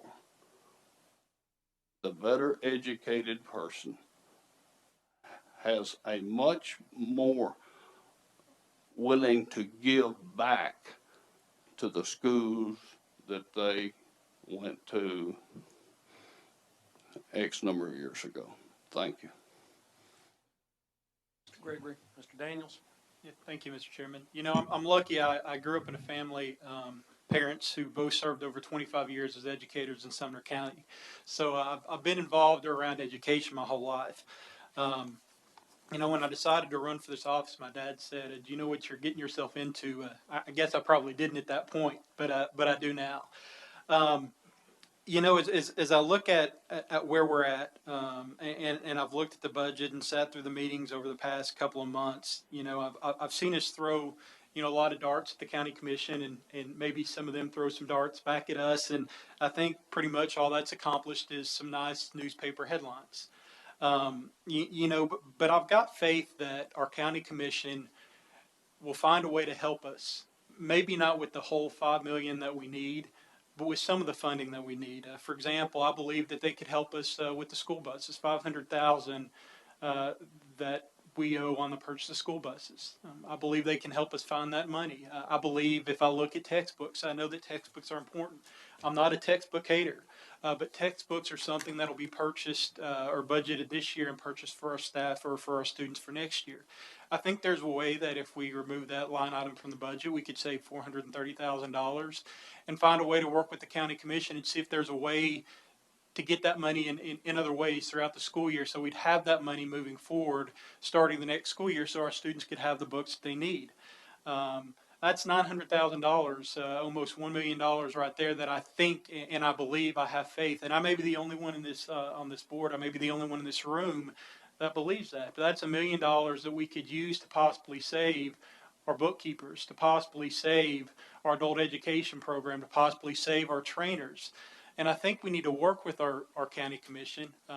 Maybe they haven't come to the table yet, but we've got 1 week. We've got 3 meetings coming up. And I have faith that they're going to help us find a way to meet some of our needs. Maybe not all of them, but at least some of them, and save some of the positions that we're looking at. With that being said, at this point, I'd like to make a motion, if that's okay, to remove the textbook line item from our budget and also to remove the school bus line item from our budget, and then step back and see what we could do with that money. Maybe I don't get a second, maybe it doesn't pass, but that's what I'd like to do. All right.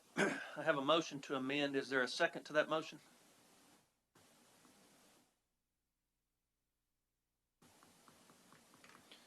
Mr. Daniels, seeing no second, that motion fails. Any further discussion? Ms. Cox? I do like where you're going with that, Mr. Daniels. I do agree with you, though. I have talked with many county commissioners, and I do believe that they want to work with us. I do believe that they there are several that want to see some movement toward getting a proper budget. I think that there are some innovative ways, though, that we can work with textbooks. And I know that sometimes it's not always the best option, but sometimes we have looked at textbooks in terms of even purchasing a classroom set. Sometimes is a way, or even narrowing the focus from 6 to 12 to 6 through 8. Or, you know, there's sometimes we can look at even narrowing down the focus that way. I mean, sometimes getting a classroom set for each grade, that way they can at least have them in the classroom. Sometimes you can't always take it home, but sometimes at least having a classroom set or something. So maybe we can even look at somehow narrowing the textbook purchase amount or that kind, because I understand what you're saying. That's not something they'll even have till next year. So maybe we can even look.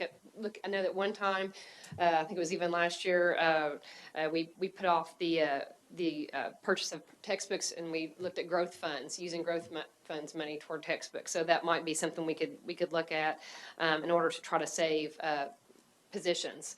So I certainly would entertain something like that. But one of the questions I had, Ms. Stursky, what is the amount, if you know, in county in general for the 3% increase for their employees? Do you know what that amount is?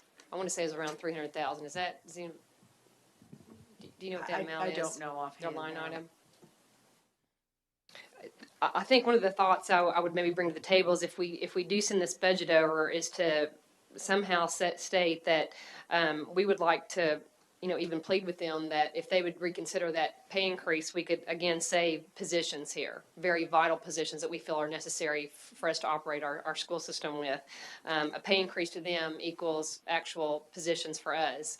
And I'm not trying to pit bookkeepers or trainers or whatever, but maybe somehow we could continue again if we put off the textbook purchases with growth fund monies, we would maybe supplement our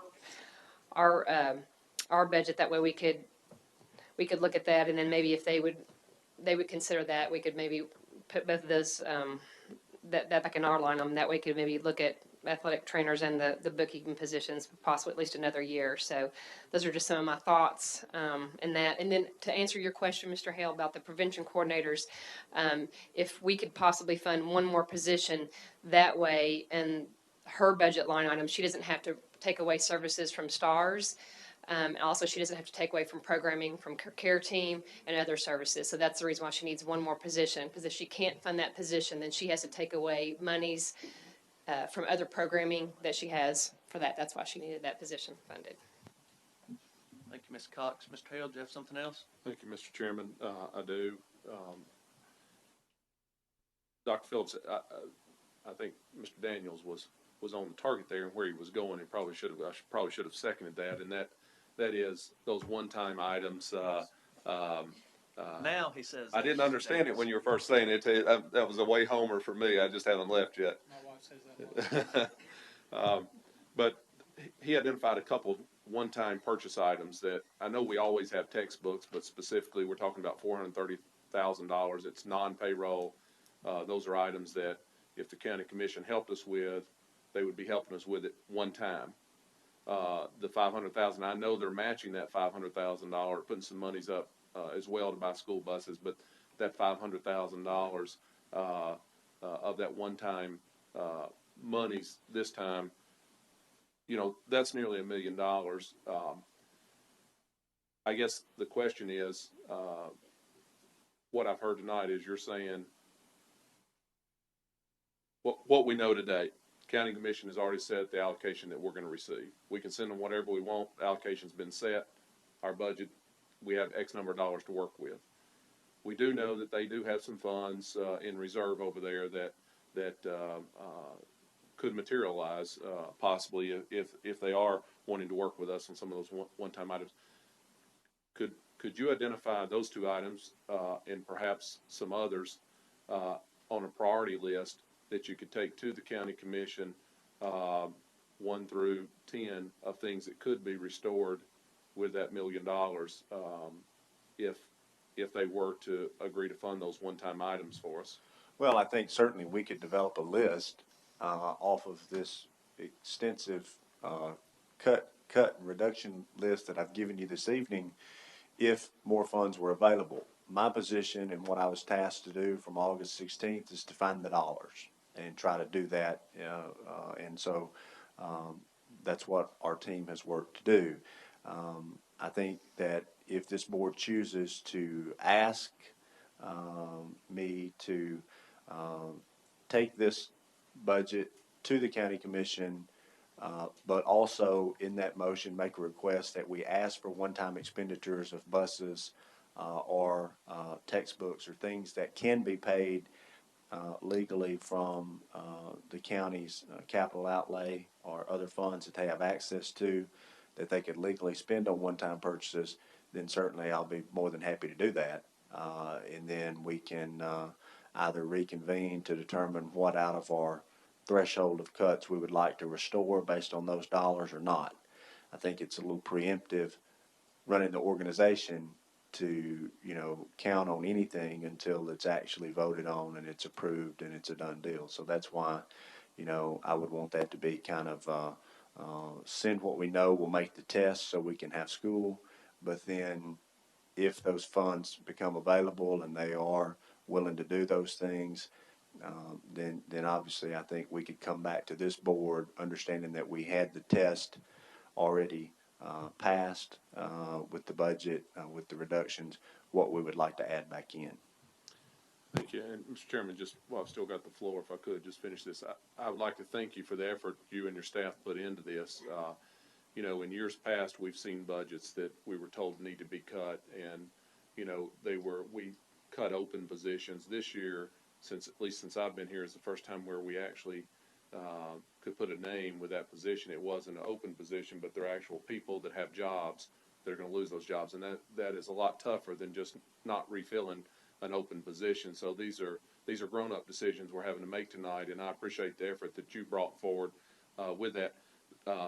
And with that, I'd say too, when I looked at this, and I think what I heard you say, but how can we have the least impact on the students? Our mission as a board is the safety and education of children.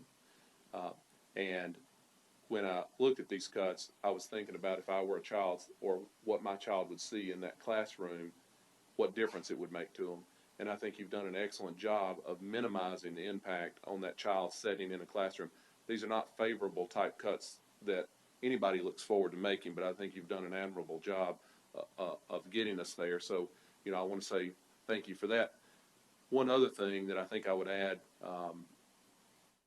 along that list with Mr. Daniels and Ms. Cox for that other position and the things that Mr. Daniels said, adult education, I know that's not a core function. I understand that. But I also know the cost to the taxpayers in this county if we eliminate that in the long run. The dollars we spend on adult education, and I'm talking the county commission funding that, are dollars that you get probably a tenfold return on, and maybe more than that, because these are people that are trying to finish and enter the workforce and do the right thing and be productive members of society. When we cut that out, we will see a rise in other areas of services that other areas of the county have to provide. So it's not going to be, although we'll cut it here, it's not going to save the county any money. And perhaps that adult education is something we could ask the county commission to fund as an off-budget item, that we could still provide the service, but that they could provide the funding off of our budget, out of their budget, because I think it would be remiss of us to send this over and them not to take note of the true cost of eliminating that adult education program. So I think that's another item that I would add to those one-time items that Mr. Daniels and the additional $48,000 Ms. Cox has identified. Thank you, Mr. Brewer. Thank you, Mr. Chairman. A lot of good debate here tonight, and I want to throw what little bit of things I have to say in here too. You know, knowledge continues to grow even in a down economy. There's new things that come out every day that our children need to learn about, and I think we got to find out some ways to educate them and keep up. Two words that were used tonight that really just, it's like scratching on the blackboard to me, was status quo. I don't want Sumner County to be status quo. I don't want our kids to be status quo. I want to be the best in the state and the best in the United States if we can possibly do it. It takes funding to do that. It takes money to put behind education. And I know education can be expensive and things like this. And you may look at this budget as we've looked tonight and say, well, you know, you're not really cutting into the education portion of it. But I agree with Dr. Phillips. Come next year, we probably will be. Next year, we'll be looking at, well, what teachers do you want to get rid of? What classes do you want to eliminate? I mean, that's where this is headed, and it will affect our children's education at some point in time. Working together, I think that we don't have any choice but to work together. I think that's the best way to do things. You're going to get a whole lot more with sugar than you do with vinegar. If you want to know where that came from, it came from my little lovely mother. That's what she always said. But I agree with that. County Commission, we need to work together with them. I would just point out our olive branch to the County Commission. We have 7 of you on our committees. You have none of us on yours. We would like for you to come in here more often and hear what we're doing tonight. We're not sitting up here trying to figure out, oh boy, let's see how we can get some more money out of the County Commission. We're really trying to see how we can educate the kids. How can we best do that? I really like what Dr. Phillips said about this. How can we least disrupt the classroom? I think you've done an awesome job of that. Your staff is just, I'm in awe at the numbers that you put in front of us tonight. How can we do that? How can we keep those dollars coming into the classroom? Because that's what it's all about. If we're not educating our kids, then we're going to continue to fall off. I'm in the real estate business. Most of y'all know that know me. When they're calling and saying, hey, how's the schools in Sumner County? And we say, well, we're status quo. Or they start looking and we're status quo because we had to cut this out and we had to cut that out. We don't have adult education anymore. We don't have these programs anymore. We don't have these good things that were going to education anymore because we couldn't get them funded. You will see, I will assure you this, from 20-something years in the real estate business, you will see people move to other counties where they can get a better education for their kids. It's not a bad thing at all to strive to be number one in anything you do. You may not make it, but if you've got that goal, and ever since I've come on this board, I've had the goal to see Sumner County be the number one school system in the state. But we can't be that without the money to operate off of. When you're having to cut these type of things, it's going to be really hard to do. 2 out of my 3 years that I've sat on going through budgets, we've sent balanced budgets over to the county commission. Like Mr. Hill said, you know, they were easier then because you had open positions. You didn't you didn't fill them and things like that. We're down to the point now where the 3 years that I've been on the school board, the county commission has taken a penny away of tax dollars from us each year for 3 years. That's almost $1 million right there, folks. What was that just fund that Mr. Daniels was talking about? So you're taking away more and more each year, and we're getting more kids each year, and we're expected to educate them with the same amount of money that we had 3 years ago. Oh, by the way, let's take another penny away. And I'm not saying that facetiously, and I'm not trying to be mean to our county commissioners. They work hard, and I think they're passionate in what they're doing. I think they believe they're doing the right thing. And anytime we can cut spending on you know, taxpayers, I think we need to do that. I totally agree with you on that. But I think that if we would work together more, I see some of our county commissioners here, I welcome you. I've seen more here tonight than I've seen in 3 years since I've been on board. Come be with us. Come and see what we're going through. I talked with one, and I'm not going to name any names. I'm not going to try to call anybody out, but I talked with one the other day who just said, y'all just spend too much money over there. I'm like, well, okay, you know, try to help me out here. Where do you think we do? Well, that's not my job. Well, yeah, but you made the accusation, so help me here. Show me where we spend too much money. So I asked this person, do you know how many schools we had? Didn't know. It's not my job to know. And that is really bothersome to me because I think you could reach the olive branch back and come and sit with us, be with us on our committees, and look and see what we're going through here trying to, you know, there's some on the county commission that have been through the school board that you know, so you understand how it is to go through these budget items things, and so you could be of help to us to come and say, well, yeah, I see where you really do need to cut there, but let's keep this. And working together, I think we could do that. The 3 years I've been on the board, every member of the board, whether it was prior board members or the board members that you see here right now, I've heard every one of them say, we don't want to cut any job. We don't want to take anybody's job away. And that's certainly not our intention here tonight, certainly not my intention here tonight. But we're backed up against a wall. We're backed up against a wall. I've been on the board, this is my 3rd budget year, and in those 2 budget years, we have sent balanced budgets over. This year, we listened to the wisdom of Mr. Duncan over here, who's been on the board 20-something years, and let's tell them what we need. Let's finally tell them what we need and quit being status quo here and start reaching to be the best that we can possibly be. That's where Mr. Phillips came from. We hired a firm to go out and find the best of the best of the best to come in here and vitalize this school system and ignite it to where it can come up and compete with anybody in the nation. But when you tie his hands and his feet up and throw him in the lake and expect him to swim out, it's probably not going to work. And we do need your help. And I'm asking the county commission right now, I'm asking you for your help. Let's work together. Let's sit down and, and thank God y'all are here tonight. I'm glad that y'all are here because you can see the labor that we're going through. The question I have, what happens if we don't pass this budget? And that's where I say we're up against the wall, because if we don't pass this budget, there comes a date, there comes a time when the school system will literally shut down. There will be no more money to fund it. And so we can go back and forth and back and forth and back and forth.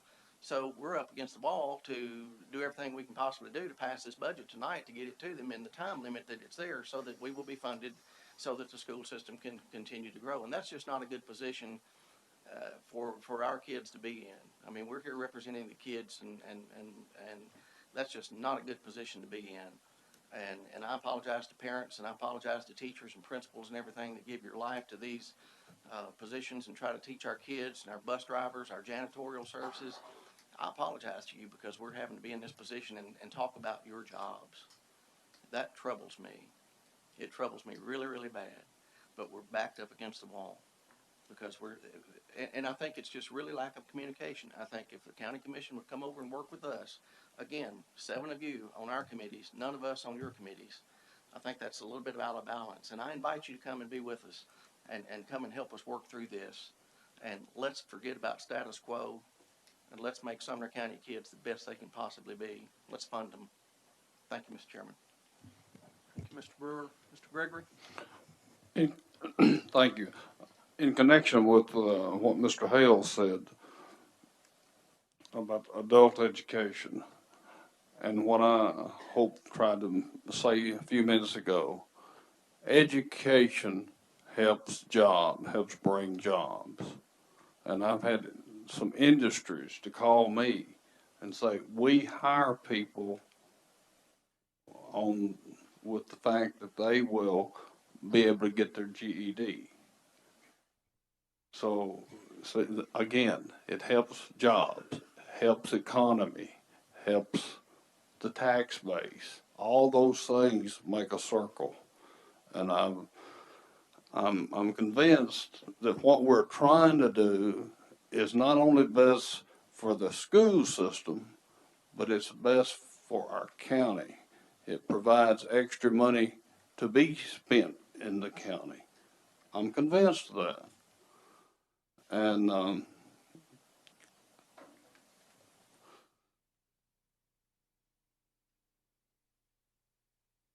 again, I want to make this statement.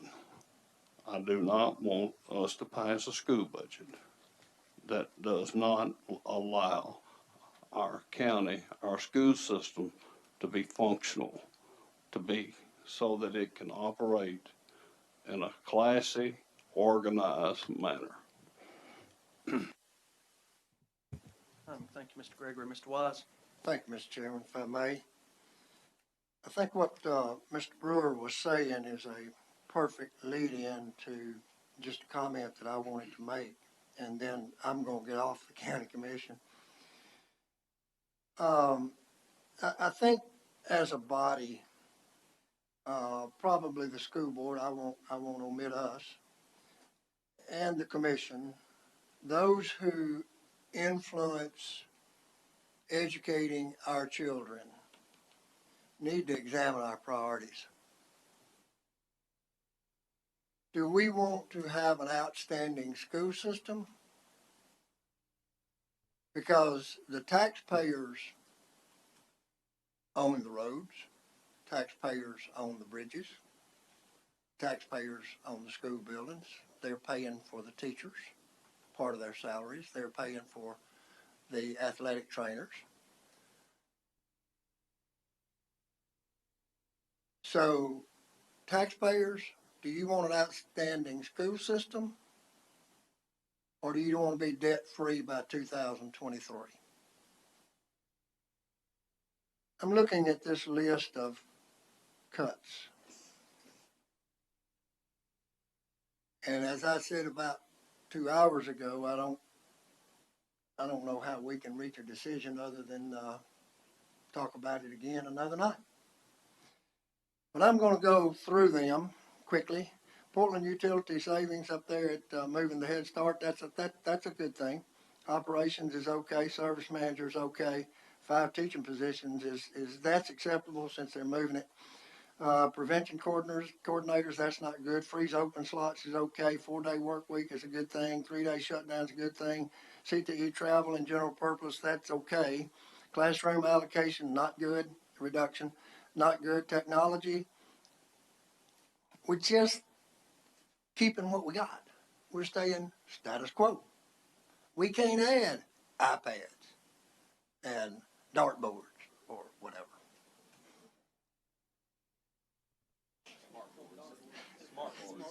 I know, I know. Well, Dr. Phillips was talking about when he was in school. When I was in school, we used dartboards at the teacher. Anyway, special ed reduction. No. 3-day furlough of 240 and 260. That's okay, because what we're doing there. Here's what I think we're doing, and this really hurts. We are having the most negative impact on the least advantaged children in Sumner County. That's what this does. It has the most negative impact on the least advantaged children in Sumner County, and I'm going to fight my tail off for them. Continuing. Central office clerical, I guess that's okay. I don't know what position it is. It's okay for me. It's certainly not okay for that one person, though. 4 athletic trainers. Let me tell you.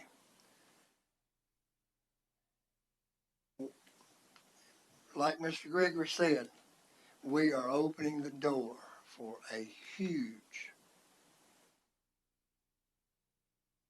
lawsuit. If Grant Wicker gets hurt Friday night, not only do we lose the best running back in Sumner County, oh, and by the way, it's Station Camp, isn't it? We gotta have them. Okay. Maintenance positions, that's okay with me. It's not okay with those 2. Homebound services, that's okay.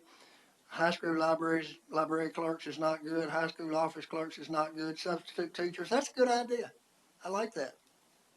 I commend you and your staff. Adult education, I agree with Mr. Hale.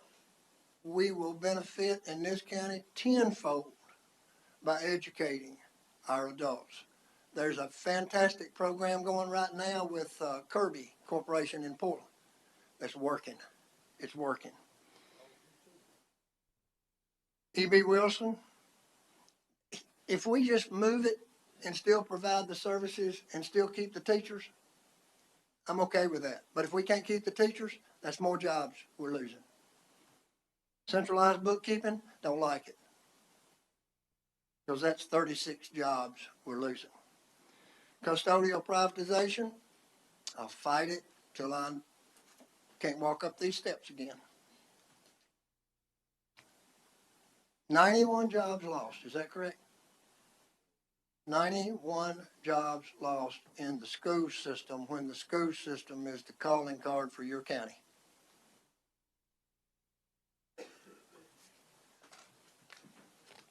When we all have had time to say what we want to say, I'm going to be prepared to, I'm not doing it right now, but move to a study session to study it some more.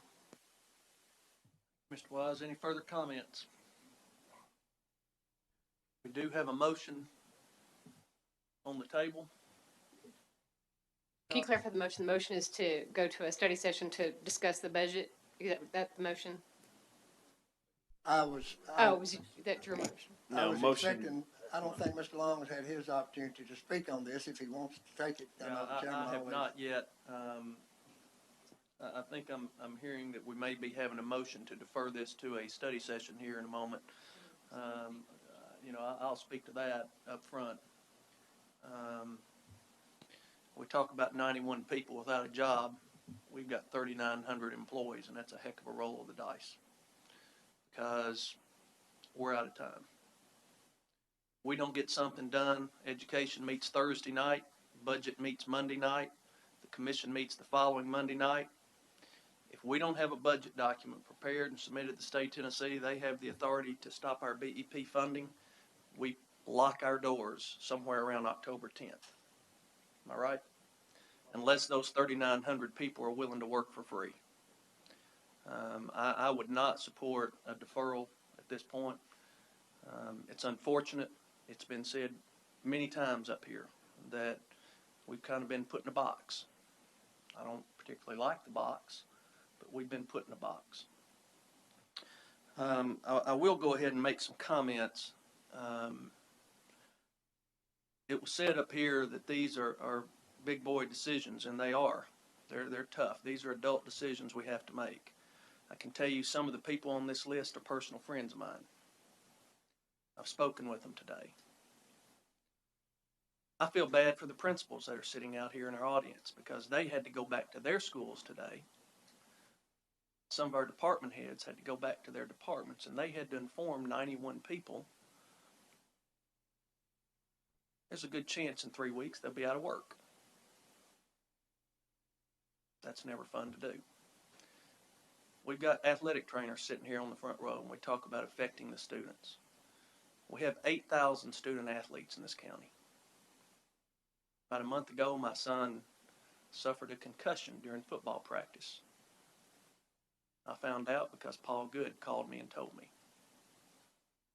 And then he calmed me down as a parent by explaining to me what to look for, what to do.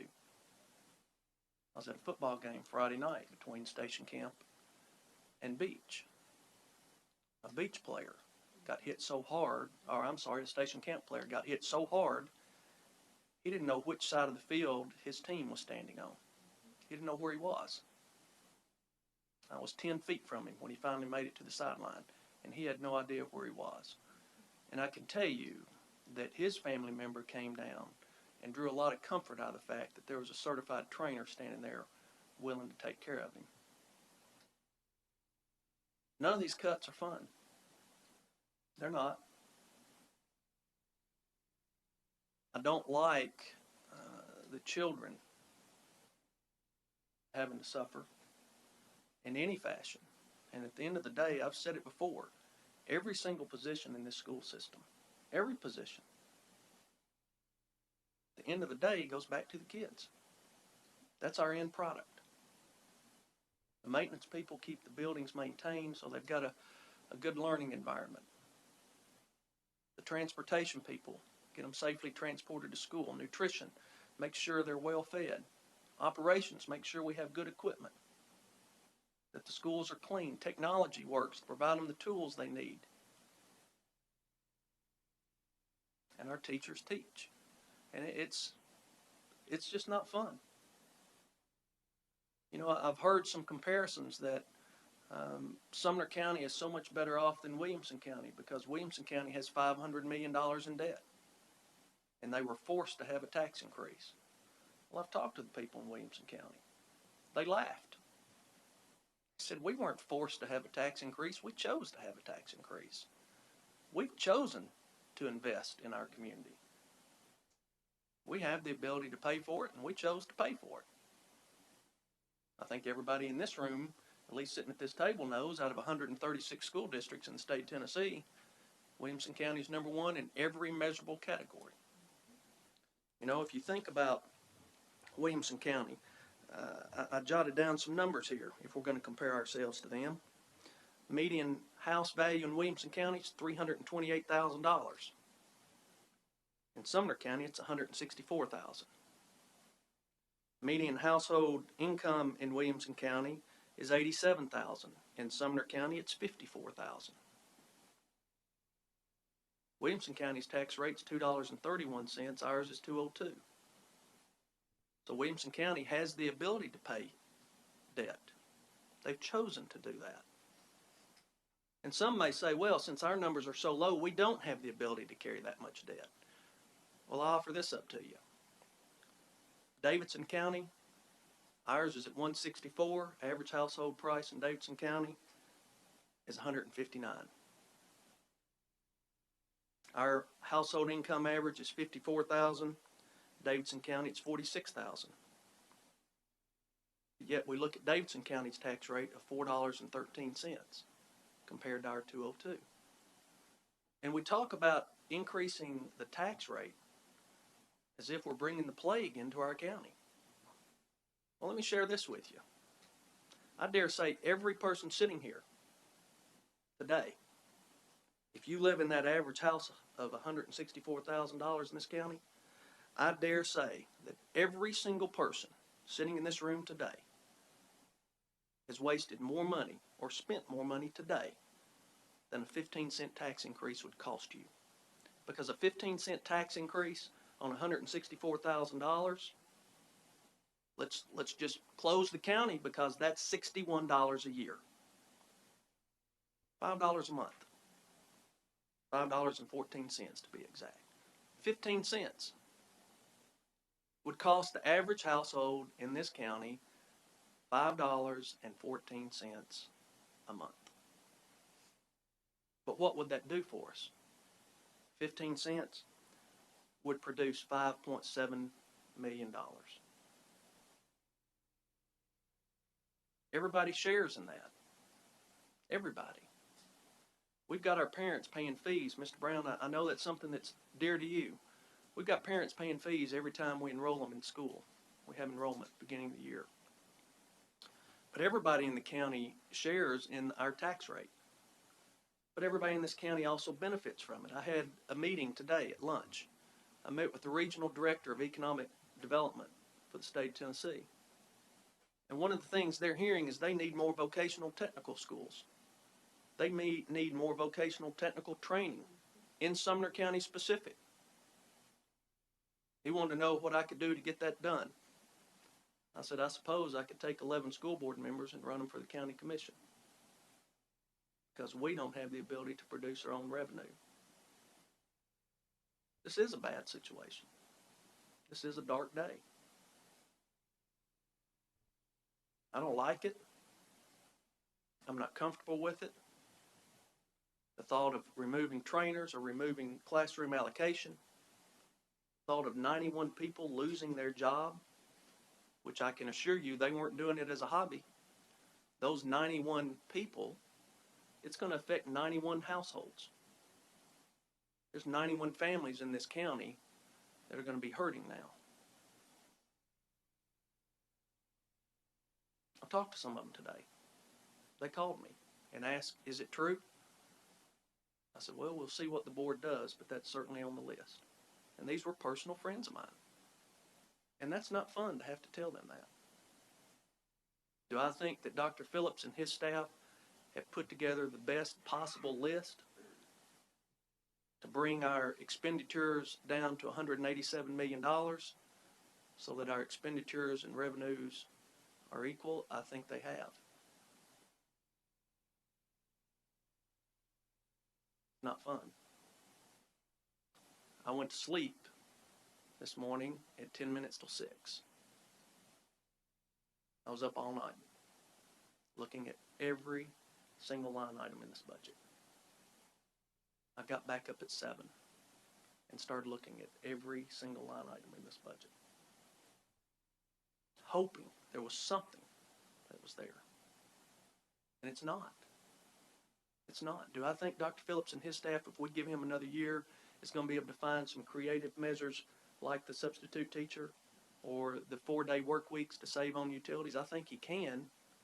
Can he do that between now and our deadline of September 30th? No. It's not fair to ask him.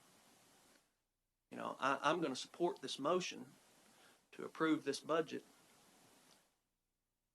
as Dr. Phillips has presented it to us tonight. But it's not because I want to. It's because I feel like I don't have a choice. I'd like to thank Commissioner Guthrie sitting back there, Commissioner Stone, Commissioner Harris. I'd like to thank the three of you for showing up here tonight.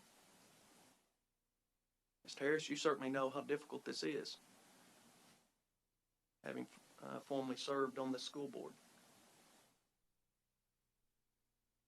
This is the single biggest entity in the county by far, It also has the absolute greatest impact on this county.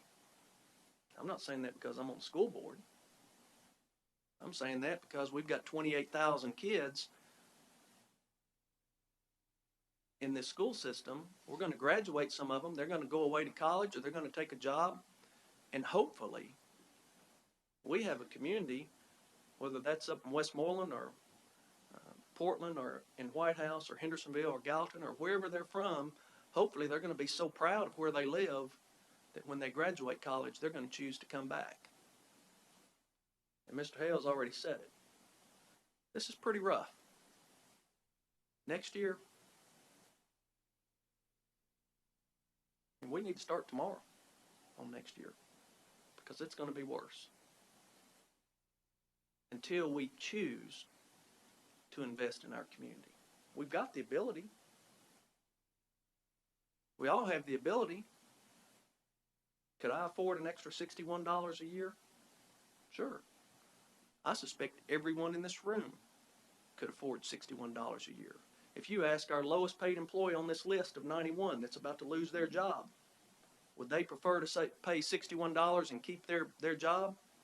I suspect 100% of them would say yes.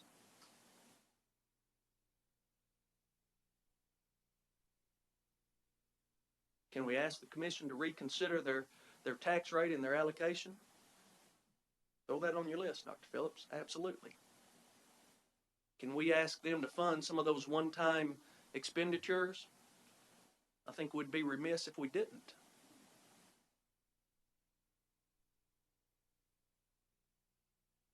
I don't like it, but I don't have a choice. The clock is ticking, and if we don't have a budget submitted to the Department of Education by September 30th, we'll last about 10 more days. Those are my comments. Barring any other comments, I think we've all spoken on this matter. We do have a motion on the table with a second. Mr. Chairman, Mr. Wise? I'd like to make a motion to defer to a study session for one evening next week. All right, I have a motion. Is there a second to that motion?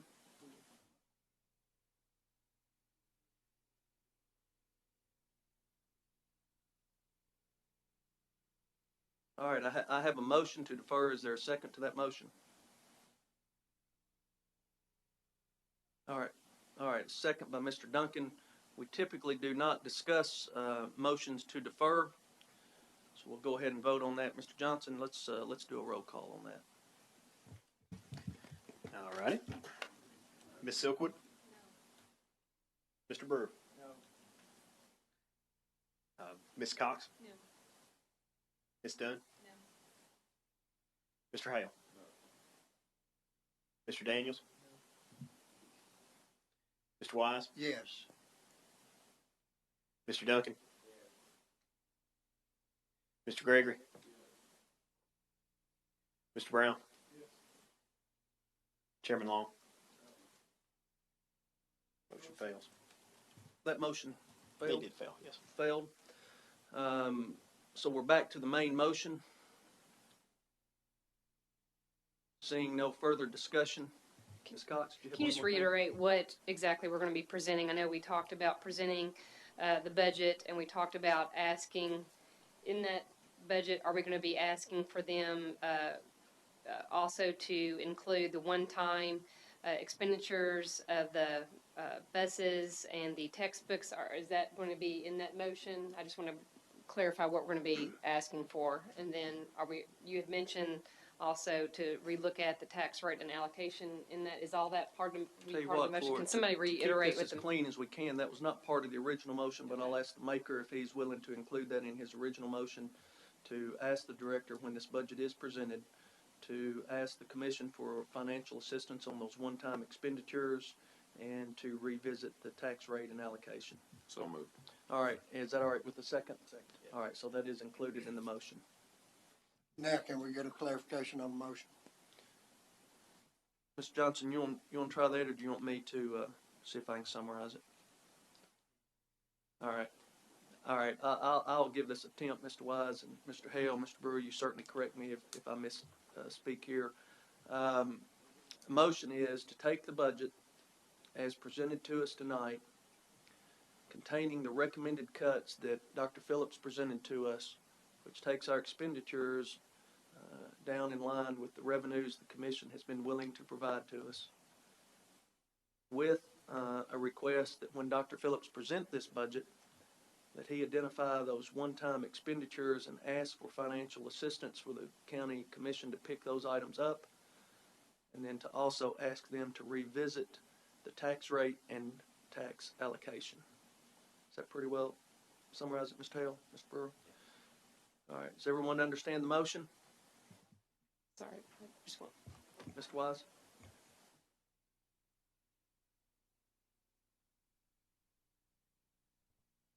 Well, I guess first off, Dr. Phillips, I don't mean to put you on the spot here, but I guess I do mean to put you on the spot because I'm going to.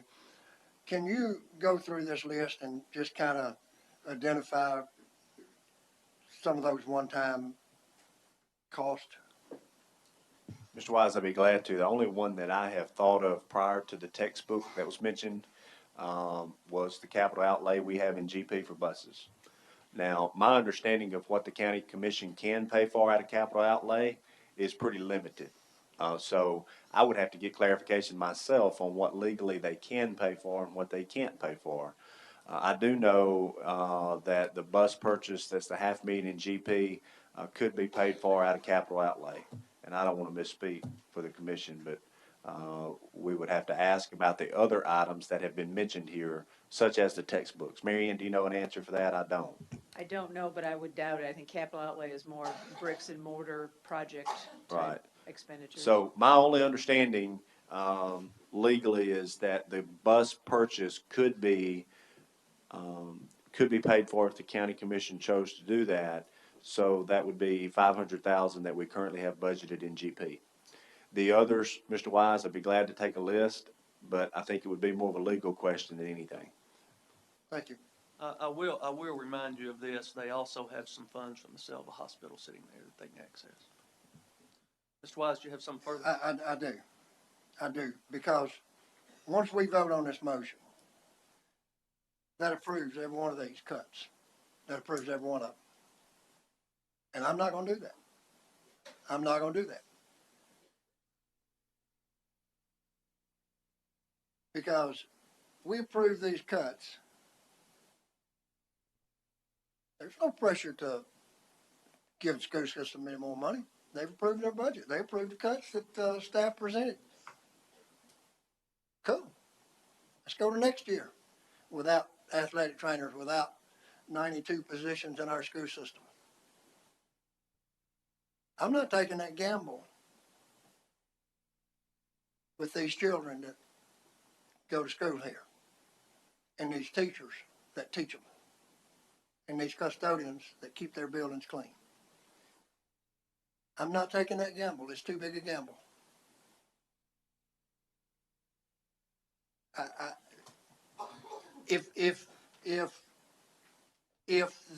And I will ask, publicly ask, let's meet next Tuesday night, Budget Committee of the County Commission, Education Committee of the County Commission. Let's go in a room where there's a big round table, let's sit around and let's talk. Because we're hurting. We're hurting. Junior needs a new pair of shoes, and we ain't got the money to buy. Thank you. Thank you, Mr. Wise. Mr. Daniels, do you have something else? I do. I've just got a question. Assuming that we were to pass this budget tonight and send it to the commission, and they agree to provide us additional funding, what are the next steps? I'll be glad to answer that. If they chose to provide additional funding, which would allow Dr. Phillips to identify some of those one-time expenditures or whatever expenditures they choose to fund, they could approve it with that additional revenue in mind. He would prepare a budget document. We would have to get back together and approve it with the additional revenue dispersed into the particular line items recommended by the director. Yeah, and I think, Mr. Daniels, too, that if that occurred, then we would be back, like Chairman Long mentioned, to look at what would we fund that's on the list now. to put back into the budget. And that would seemingly be where we would address some of the issues that we've talked about with the most pressing priorities within that list. Of course, I'm assuming that the funding would not take care of all the priorities, but that would be nice. That make the choice easy, but the decision's easier. But we'd have to get back together. I do believe at that point we would be in a position where we would have a budget that would pass the state test because we would have generated additional revenue, and as long as we didn't expend with our priorities off of this list more in expenditures than the dollars they provide, we should be okay. All right, thank you. Any further discussion? All right, seeing none, Mr. Johnson, let's have a roll call, please. Yes, sir. Ms. Silkwood. Mr. Brewer. Ms. Cox. Yes. Ms. Dunn. Mr. Hale. Yes. Mr. Daniels. No. Mr. Wise. No. Mr. Duncan. Mr. Gregory. No. Mr. Brown. Chairman Long. Yes. Motion carries 6-5. All right, ladies and gentlemen, that motion carries. That concludes everything that is on our agenda for this evening. I would encourage everyone out there to certainly speak with your commissioners. Encourage them to take another look at their funding and see what they may be able to do to help us out. We stand adjourned.